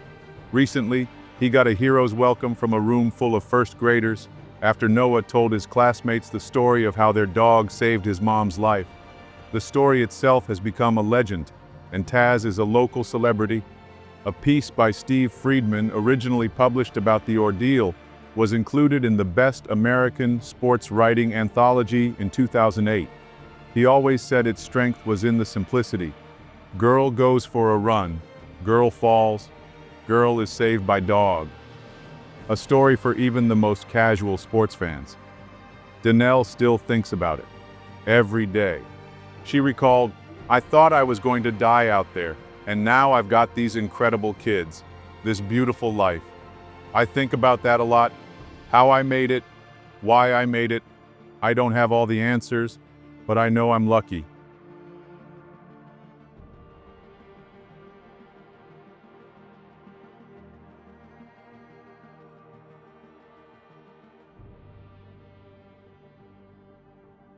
For Greg Hine, his Mount Goddard hike would be a disaster. Greg Hine wasn't a stranger to the wilderness. He had grown up in the shadow of the Sierra Nevada, where granite spires rise from pine valleys and snowmelt streams roar down polished canyons. For the Hines, the Sierra wasn't just a place on a map, it was home ground. By his early 30s, Hine had become a seasoned mountaineer and backpacker, someone who felt more at ease in the wilderness than in city streets. He was lean and strong, with the wiry endurance of someone who carried packs over countless ridgelines. But he was also independent, maybe too independent. He liked moving light and fast, trusting his own judgment. Going solo didn't scare him. In fact, it appealed to him. Greg Hine didn't consider himself much of a peak bagger. He had logged plenty of trail miles in the past, but the last 2 years had been quiet, consumed by work and school. Now, with his bachelor's degree finally behind him, he felt the pull of the mountains again. It was time to reconnect. He planned a 3 to 4 day loop that would take him over 13,563-foot Mount Goddard in Kings Canyon National Park, a journey that would begin and end with a soak in Blaney Hot Springs. Before leaving on Thursday, he told his father where he was headed and that he expected to be back by Monday. Hine had been hiking alone for 15 years. Solitude on the trail was familiar territory, and the solitude of the Sierra was part of the draw. On solo climbs, he could set his own pace, linger on a summit, or change a route without debate. It was a dance between man and mountain, no one else in the way. So when he set his sights on Mount Goddard in July 2014, it didn't strike him as dangerous. The peak sat in the deep heart of Kings Canyon National Park, miles from trailheads. On the evening of July 3rd, he left the Florence Lake trailhead under a purple twilight sky. Other hikers were heading out, bound for cabins or cars, but Greg was just beginning. He hit the trail at 8:20 p.m. The air was still, the night cool. He moved quickly, the way experienced hikers do. The wilderness embraced him. By dawn, he would be deep in the Sierra, alone on a path few people walked. He was confident. He was prepared. What he couldn't know was that in less than 24 hours, one slip of stone would test everything he had ever learned about the mountains and about himself.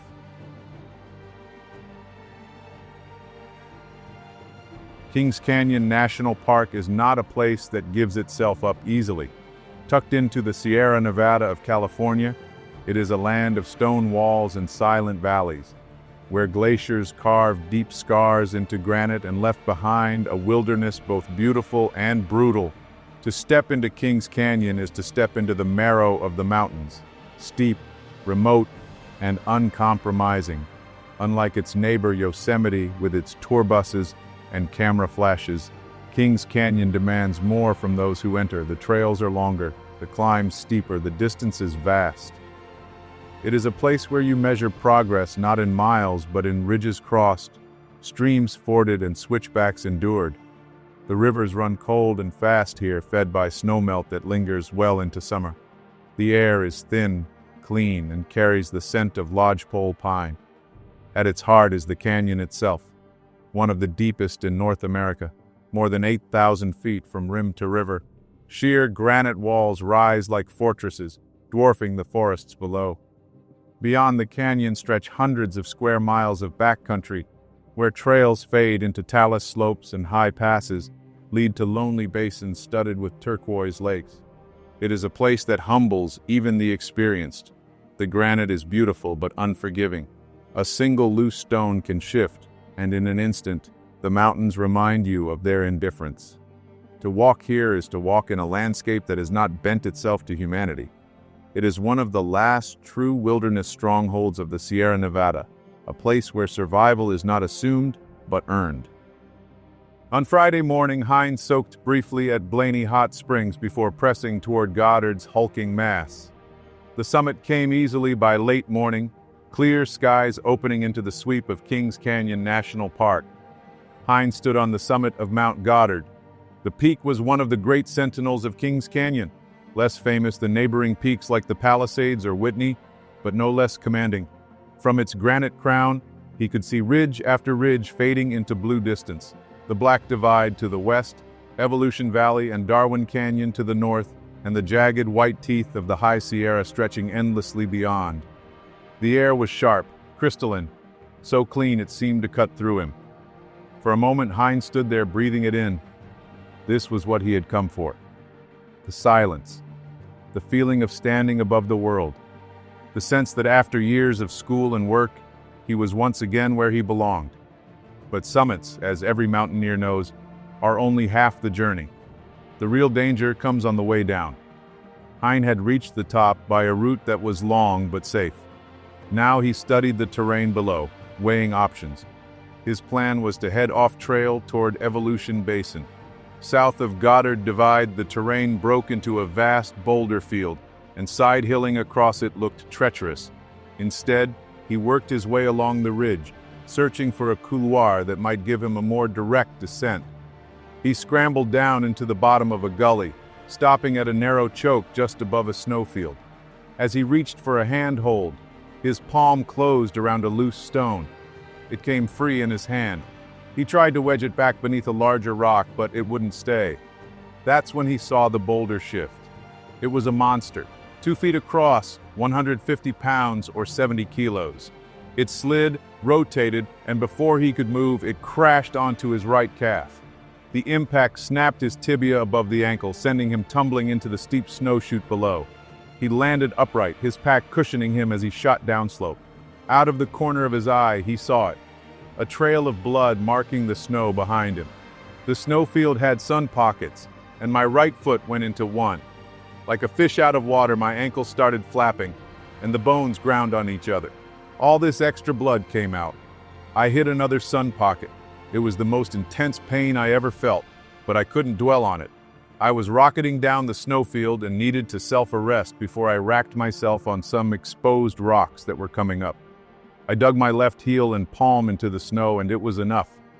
When I looked down, it was gruesome, Greg recalled. He lay there gasping, every nerve on fire. When he dared to look, he saw the truth. His tibia jutted 3 or 4 inches out of the torn flesh above his right ankle, and it was only the beginning. In that frozen moment, the world narrowed. The grandeur of the Sierra disappeared. The sky, the mountains, the ridges, all shrank to the savage reality of a single wound. Greg Hines was 10 miles from the nearest trailhead, alone, with a compound fracture that could bleed him out or kill him with infection. The summit had been glorious. The descent had become a nightmare, one that left him stranded in the heart of the Sierra, broken on the mountainside with nothing but his wits and a few scraps of gear standing between him and death. The first seconds after the fall were chaos. Pain roared through Greg Hines' leg, so intense it seemed to blot out the world. For a few moments, shock threatened to take him under, the kind of blank nothingness that whispers surrender. But then training, years of experience in the backcountry, forced its way to the surface. If he panicked, he would die. He needed to act. He dragged himself off the snow and onto a patch of broken moraine, where at least the cold wouldn't seep into him as quickly. Every movement sent fresh waves of agony through his ruined leg, but Hines knew he couldn't afford to lie in the snow bleeding and shaking. Exposure could kill him as surely as the fracture. From his pack, Hines pulled out the tools that would become his lifeline. His trekking poles became rigid splints, lashed against the leg with his belt and lengths of nylon webbing. He cut a section from his foam sleeping pad to cushion the splint, layering it against the jagged bone. A pair of long johns, once destined for cold nights, was torn into strips and wrapped tightly around the wound to add pressure. The process was brutal. Every twist of fabric sent lightning through his nerves, sweat beading on his face, but he pressed on. When the splint was secure, he turned to shelter. There was no chance he could crawl to safety, burdened with all his gear.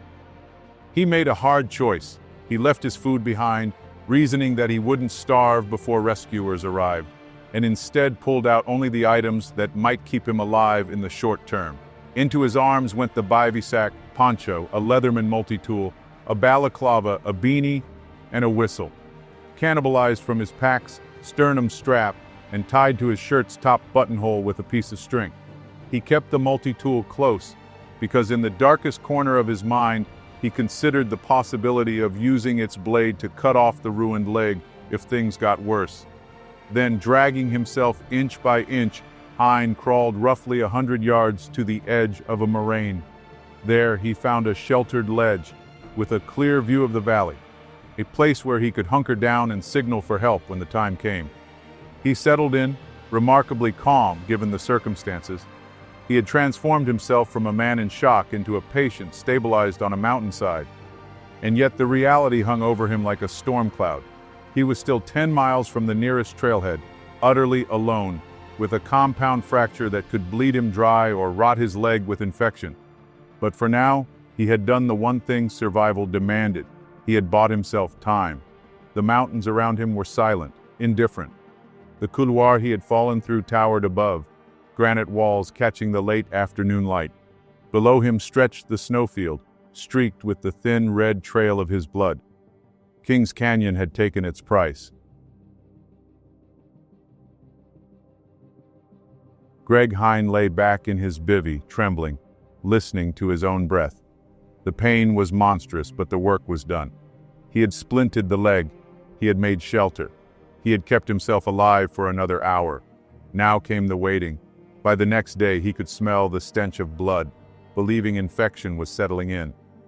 I crawled over to the nearest snow patch.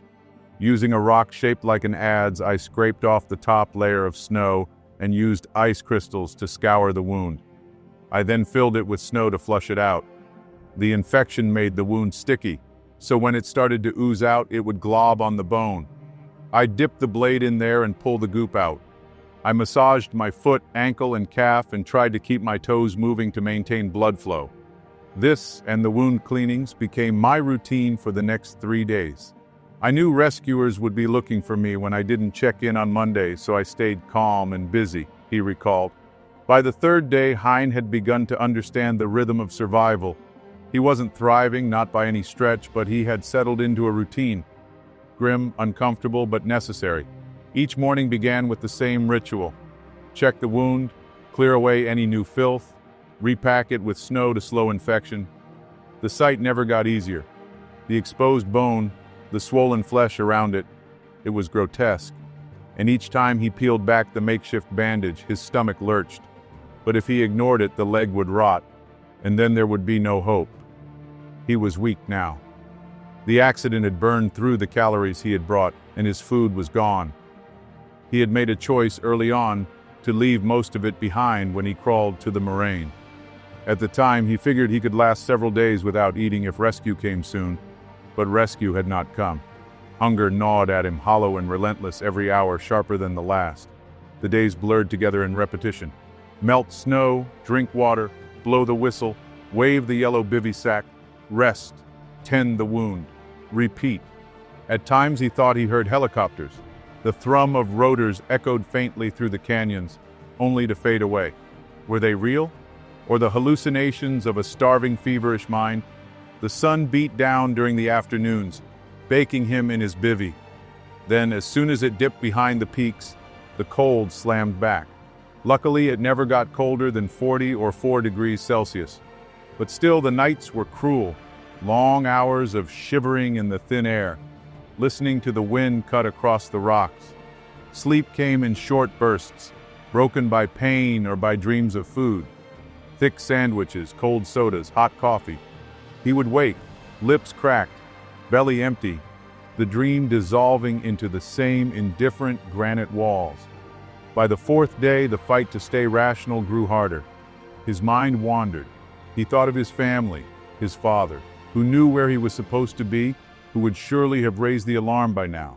The snow kept him hydrated, the splint held, though his leg throbbed constantly. But every hour that passed made one fact clearer. He could not count on rescue finding him here. Something would have to change.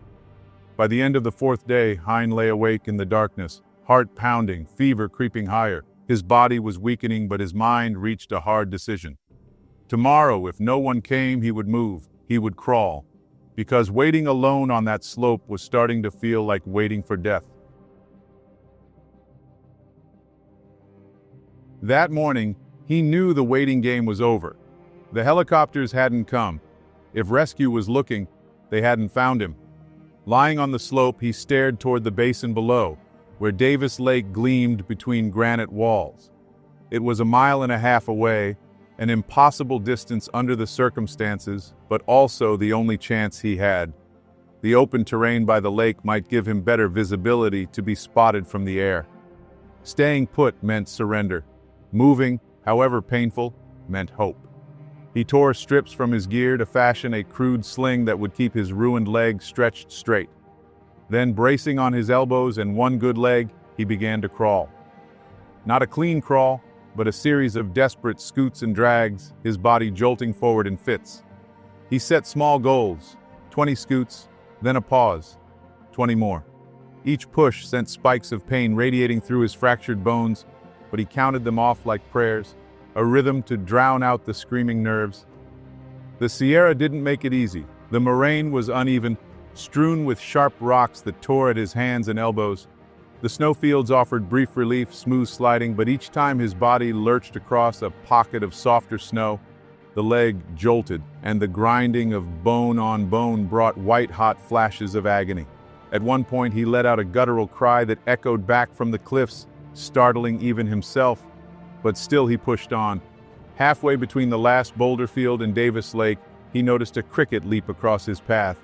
He thought briefly about eating it, though hunger wasn't gnawing at him the way he expected.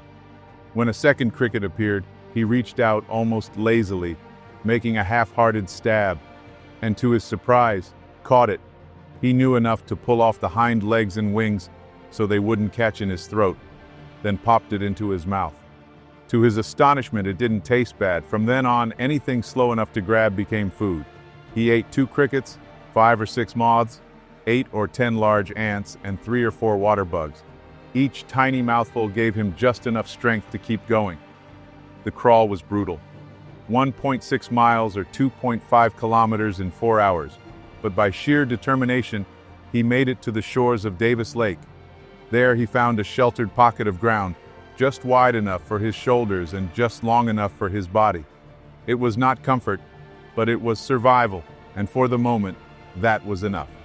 On the 6th morning, Greg Hein stirred from a fevered sleep to the same bleak silence of the Sierra.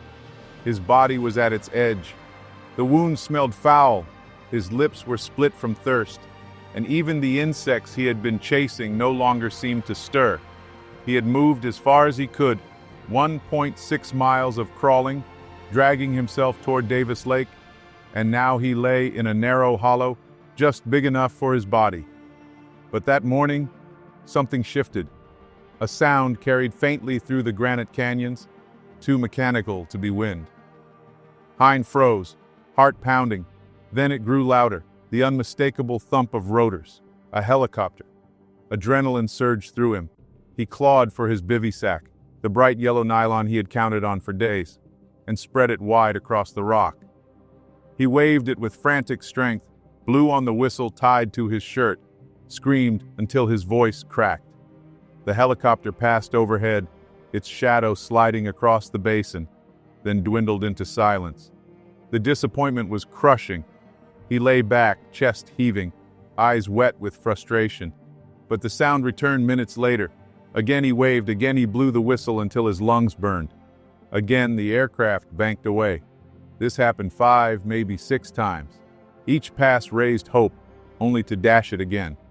Hein began to feel he was trapped in some cruel game, a ghost waving frantically while the living world flew past, blind to his existence. On the last pass, he caught a glimmer of connection. Through the cockpit window, he thought he saw the pilot's head turn, saw a flicker of recognition. The helicopter banked sharply, coming lower.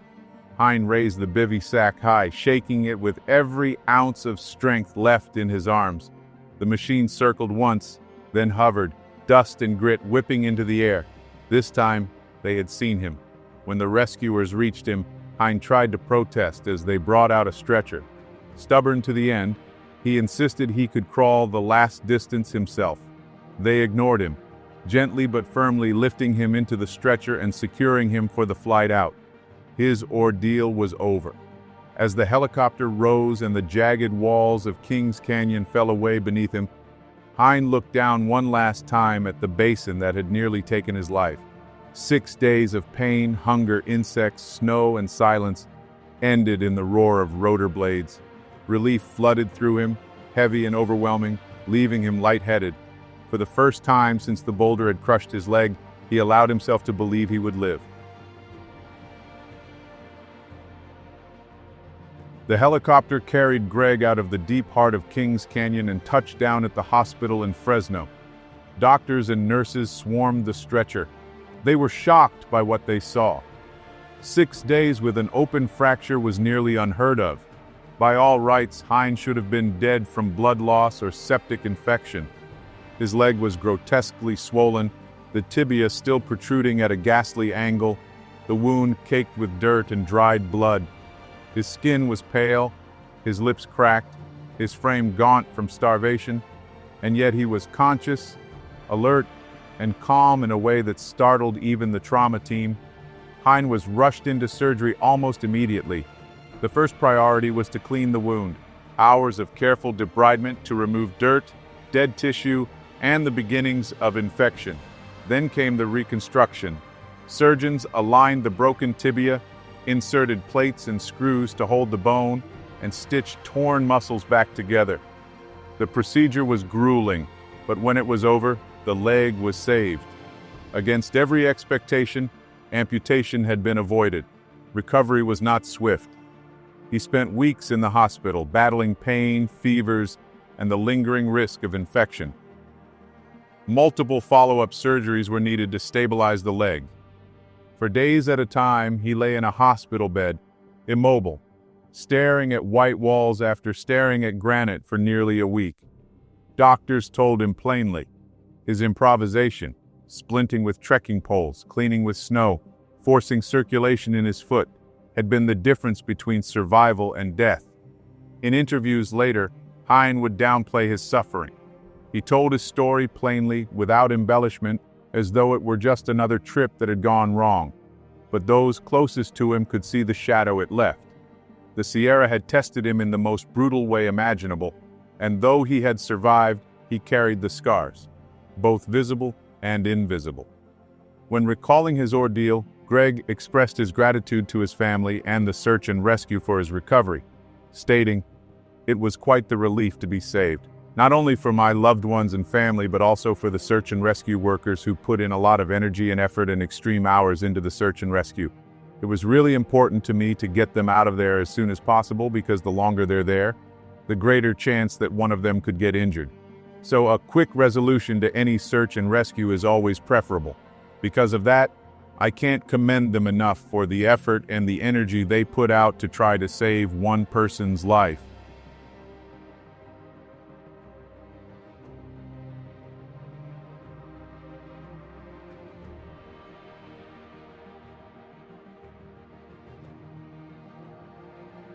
For Robert Schock, his North Cascades backcountry run would be catastrophic. The mountains rose like a wall at the end of the road when Robert Schock parked his car at the Hannigan Pass trailhead. The air was already thin with altitude, cool and dry, and the only sound was the steady rush of the Nooksack River below. He wasn't planning to be gone long. On the last day of July 2024, Robert, 39, pulled his car to a stop at the trailhead stepped out into the thin morning air, and looked east toward the sharp granite ridges of the North Cascades. Behind him, civilization, cell service, asphalt, the comfort of noise, fell away. Ahead lay a labyrinth of forest and stone, where the trails twist like veins and rivers run fast with snowmelt. North Cascades National Park is one of the wildest, steepest, and least developed parks in the United States. A rugged, glacier-carved wilderness tucked in northern Washington near the Canadian border. The park is dominated by jagged peaks, turquoise glacial lakes, roaring rivers, and more glaciers than any other U.S. park outside Alaska. Unlike many national parks, North Cascades has few roads and almost no services once you're inside. Much of the land can only be reached on foot, making it a paradise for experienced backpackers and mountaineers seeking solitude, challenge, and untouched wildness. But that same remoteness comes with real danger. The terrain is unforgiving, the trails strenuous, and rescue resources are limited. Robert tied his shoes, checked the laces twice, and glanced down at his dog Freddie pacing with impatient joy beside the car. He was an ultra runner, not a backcountry hiker. He didn't carry heavy packs or plan for days in the wilderness. Fishing, camping, bushcraft, none of that was part of who he was. His goal was always simple: start fast, finish strong, and go home. That day in the Cascades, he wore only a pair of running shorts and shoes, no shirt. His small backpack held just the barest essentials: Freddie, his loyal dog, and a collapsible water pan. Nothing more. No map beyond memory.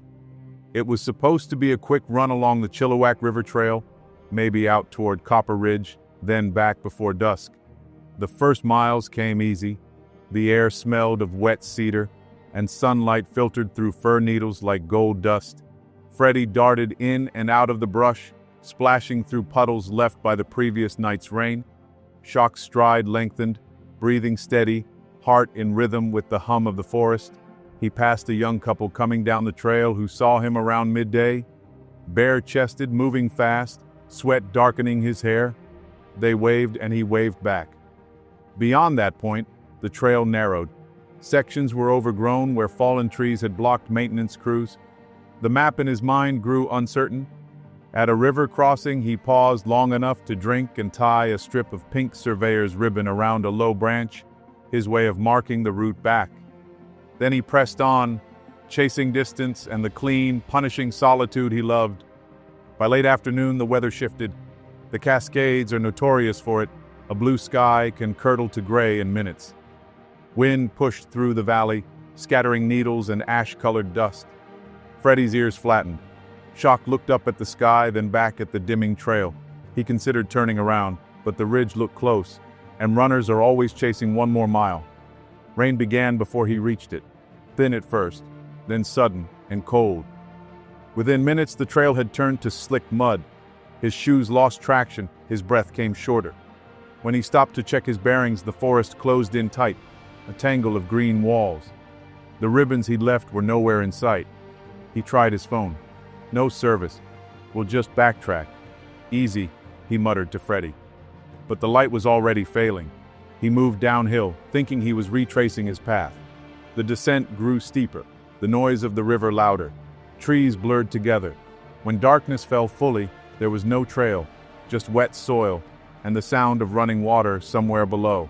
He found a cluster of cedar trunks and ducked beneath them. Freddie pressed close, trembling. Shock had no dry clothes, no food left for himself. He drank sparingly, saving the rest for his dog. The rain kept falling, tapping through the leaves like endless fingers. He told himself it was fine. In the morning, he'd find the path. He'd run hundreds of miles before. He knew his limits. But the Cascades have their own logic.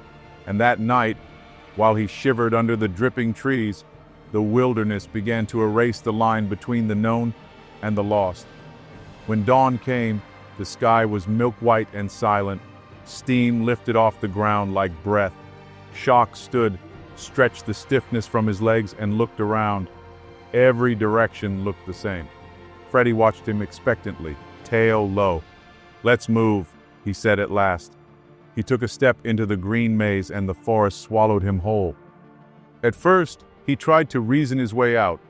He retraced his steps, searching for the pink surveyor's ribbons he had tied to mark the trail. But the storm that first night had erased them. The wind tore down branches, rain had flooded the low ground, carrying away his tracks. By the second day, every ridge looked identical, every sound unfamiliar. He moved constantly, downhill toward what he thought was the Chilliwack River, convinced that water meant safety, that civilization must exist somewhere downstream. Freddie followed close, sometimes leading ahead, always circling back. Together they drank from the river and rested beneath dripping trees. When hunger began, it came softly, like an ache he could ignore. But after several days without food, the ache turned sharp, crawling up into his ribs and skull. He found berries, small and bitter, and ate them handful by handful. Later, he discovered a single mushroom growing from a log, large, fleshy, and unfamiliar. He hesitated, then ate it anyway. It didn't make him sick, and in that moment, it felt like a miracle.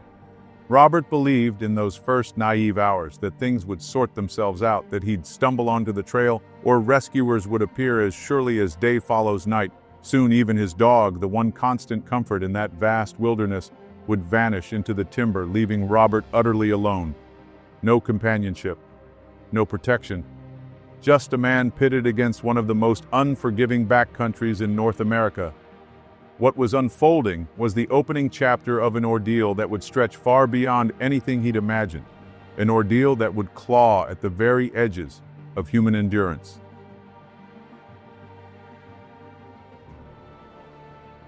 A week later, when hikers spotted Freddie wandering alone along the Chilliwack River Trail, they thought little of it.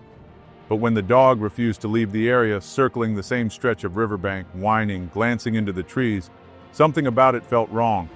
They brought him to rangers, who scanned his microchip and traced him back to a man from Ohio. By August 3rd, Shock's car was found at the Hannigan Pass trailhead, parked just as he had left it days earlier.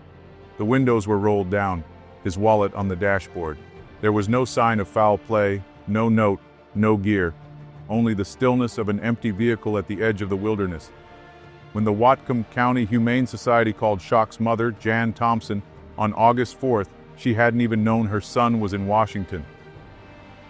The next morning, she filed a missing person report with the Whatcom County Sheriff's Office. Within hours, park rangers and deputies launched a coordinated search. Helicopters swept the valleys, and ground teams moved out along every possible trail radiating from the car's location: Easy Ridge, Copper Ridge, and Chilliwack Basin. They found nothing. Each day the grid expanded, the terrain growing crueler. Searchers waded through waist-deep streams, climbed slick ridges, and camped in cold rain. Helicopter crews used thermal imaging, but the dense canopy made visibility nearly impossible. Still, they kept looking. By the second week, the search had turned exhaustive. Dozens of personnel, trained dogs, even U.S. Border Patrol helicopters sweeping the Canadian line. But the Cascades gave back no answers. Jan called every day for updates. Every call ended the same way. No sign yet. She refused to give up. After 2 weeks, with no new leads, the official search began to scale back. Crews had covered miles of wilderness, but without evidence, no clothing, no gear, not even a footprint.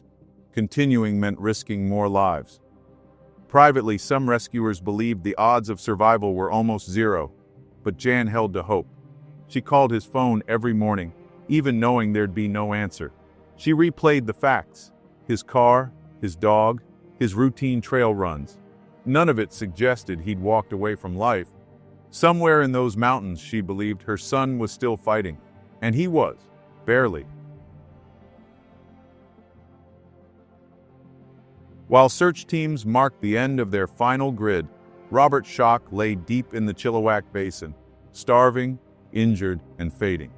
He'd survived more than 3 weeks on river water, wild berries, and one large mushroom, crawling at times on his hands and knees toward the sound of rushing water.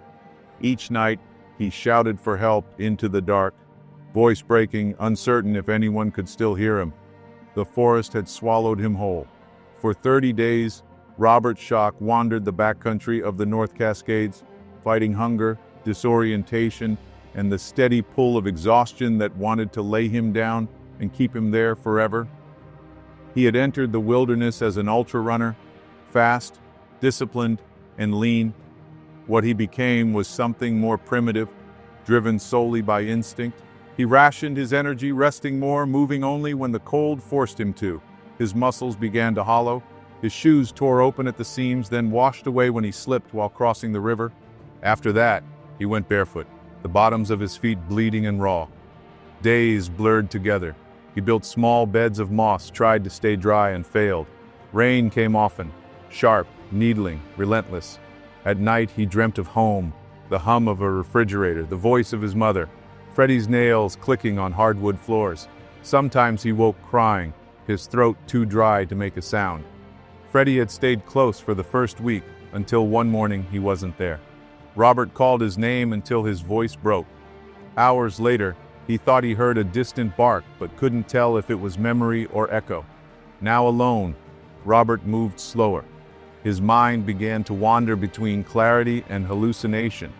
He imagined he heard voices, searchers shouting his name, but when he called back, only the river answered. The Chilliwack Basin was both his salvation and his prison. The river gave him water, but hemmed him in between cliffs and thick brush. The banks were slick with moss, impossible to climb. One day, trying to cross to a gravel bar, he fell. The current caught him and threw him against a boulder. He surfaced coughing, one leg screaming with pain. It wasn't broken, but it left him crippled. He dragged himself onto the rocks, gasping. That was where he stayed, for days, maybe weeks. He couldn't walk anymore. He couldn't even crawl far. He gathered what he could within arm's reach, a few berries, a damp piece of bark for shade, and waited. Each morning he shouted weakly for help, voice barely carrying over the water. By nightfall he stopped. By the fourth week he'd lost nearly 50 pounds. His vision blurred. His skin had turned gray and paper thin. He prayed for the sound of a helicopter, a voice, anything human. By the end of August, the North Cascades were quiet again. The helicopters were gone. The official search had long been called off. The maps folded away. To the world, Robert Schock was another name on a growing list of those lost to the wilderness. A man claimed by the backcountry, one more ghost in a park that knew too many of them. The day began in late August as every day before it. Robert, stranded and alone in the brutal wilderness of the North Cascades, where survival had become a daily negotiation with fate, he could feel the margin shrinking. Help wasn't just late, it was vanishing. And he knew that if it didn't find him soon, the park would claim him. And then, one afternoon, when he was certain the world had forgotten him, he heard something, faint, rhythmic, almost lost under the roar of the river. Footsteps, metal tools clinking, voices. At first, he thought it was another hallucination, but the voices grew louder. He used what strength he had left to push air from his lungs and shouted the only word he could manage. "Help!" It came out like a whisper, weak, broken, but it was enough. On August 30th, 2024, a Pacific Northwest Trail Association maintenance crew was hiking out after a 10-hour day of clearing brush and repairing the trail along the Chilliwack River. As they trudged down the narrow trail, the sky hung low and gray, the air heavy with the scent of cedar and river mist. Then, from somewhere across the water, one of them thought they heard something, a voice, faint, almost lost under the roar of the current. They stopped, listened. Nothing. The team leader shook his head. Probably the river, he thought. But then they heard it again. A human sound. A word stretched thin by distance. "Help!" For a moment, no one moved. Then instinct took over. The crew dropped their packs and ran toward the noise, crashing through the underbrush and slippery stones. Across the river, on a gravel bar half buried in alder and driftwood, they found him. At first, they didn't believe he was alive. Robert Schock lay sprawled against the stones, barefoot, skeletal, and soaked to the bone. His skin was pale and blistered, his beard tangled with dirt. He was covered in scrapes, insect bites, and sunburn. His legs were swollen from infection, his lips cracked and bleeding.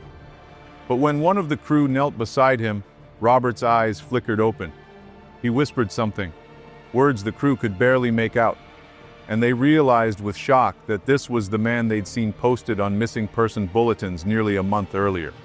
Robert had survived 30 days in the wilderness with nothing but water, berries, and willpower. He told them haltingly that he hadn't eaten in days, that he'd been immobile for nearly 2 weeks, too weak to crawl any farther, that he'd shouted for help every morning and every night until his voice was almost gone. The crew sprang into action. One gave him the shirt off his back to warm him. Another took out a tortilla and a smear of peanut butter from his pack, the first food Robert had tasted in weeks. They fed it to him slowly, in small bites, afraid his body wouldn't handle more. Then they used their satellite device to call for help.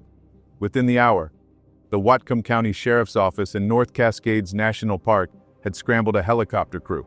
The pilot hovered above the narrow riverbank while rescuers rappelled down to reach the site. The wind from the rotors whipped sand and pine needles into a frenzy as medics stabilized Robert, checking his vitals and wrapping him in blankets. His pulse was weak but steady. One rescuer later said it was a miracle he was even conscious. When they lifted him from the gravel bar, the crew that had found him stood watching from below, stunned and silent. They'd been in the right place at the only moment that mattered. Another day, in even another few hours, and Robert might not have survived. As the helicopter lifted off, carrying him away from the river that had nearly claimed his life, one of the trail workers broke down crying. They all did eventually. The PNTA's executive director, Jeff Kish, would later call the event improbable and heroic. They saved his life against impossible odds, and it took a toll. Those kids saw something they'll never forget, Kish recalled. When Robert woke in a hospital bed in Cedro Woolley, the room was white and humming with machines. For a while, he didn't understand where he was. Then a nurse told him how long he'd been missing, a whole month, and he wept. He'd lost nearly 50 pounds. His body was in shock, his organs strained, but he was alive. His mother, Jan, flew in from Ohio within days. When she saw him, she didn't recognize him at first, but when he smiled, weak, half asleep, whispering "Mom," she said it was the most beautiful sound she'd ever heard. Robert later called the trail crew his angels. He said he could barely lift his head when they found him, that he thought he was hallucinating at first. "I thought they were forest spirits. Then I realized I was being saved," he recalled. In the days that followed, details of the rescue spread across the Pacific Northwest. News outlets called it a miracle in the mountains. The Pacific Northwest Trail Association posted a statement praising the young trail workers who had heard Shock's faint cry and found him at the last possible moment. Recovery was slow. His body had burned through almost all its fat and muscle. He could barely lift a spoon. For days, doctors fed him intravenously, careful not to overwhelm his system. He described the hunger as something beyond pain, like being hollowed out from the inside. Robert asked to speak to his rescuers once he was strong enough. The crew visited the hospital a week later. He thanked them, voice hoarse but steady. "You found me at the end. You were the last thing I ever expected to see," he said. One of the young women who'd first heard his cry started crying. Robert, still pale and frail, reached out and said quietly, "You saved me. Don't ever forget that." Over the following weeks, he began regaining weight, 40 pounds by the end of September. His leg injury healed without surgery, though the tendons and joints remained stiff. He told friends he could feel every rock and every mile still inside him. When he was finally discharged, his parents rented a car and drove him home to Ohio, Freddie waiting at the other end. When Robert returned home, Freddie ran to him, whining and pawing at his chest, tail whipping in wild circles. Robert fell to his knees, crying into the dog's fur. "You made it," he said softly. "We both did." For all his suffering, Robert considered Freddie the reason he'd survived as long as he did. "When I was lost, he kept me moving.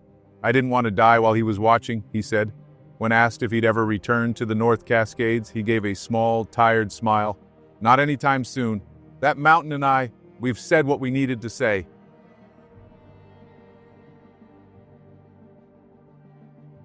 Out here, there are no second chances wrapped in luck. One misjudgment is all it takes for the wilderness to turn from witness to executioner.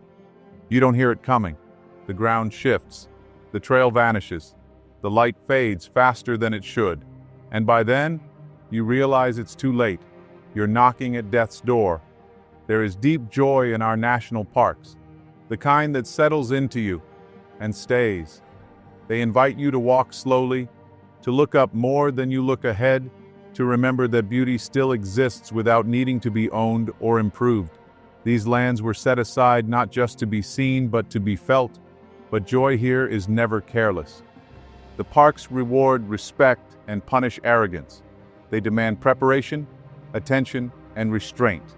The same trail that lifts your spirit will punish your impatience. The wilderness does not hate you for your mistakes, but it will not correct them either. Go, wander, be awed, but listen as much as you look. Plan before you step forward. Turn back when the land tells you to. Because if you don't, it only takes a moment for a person to realize how little stands between order and an outdoor disaster.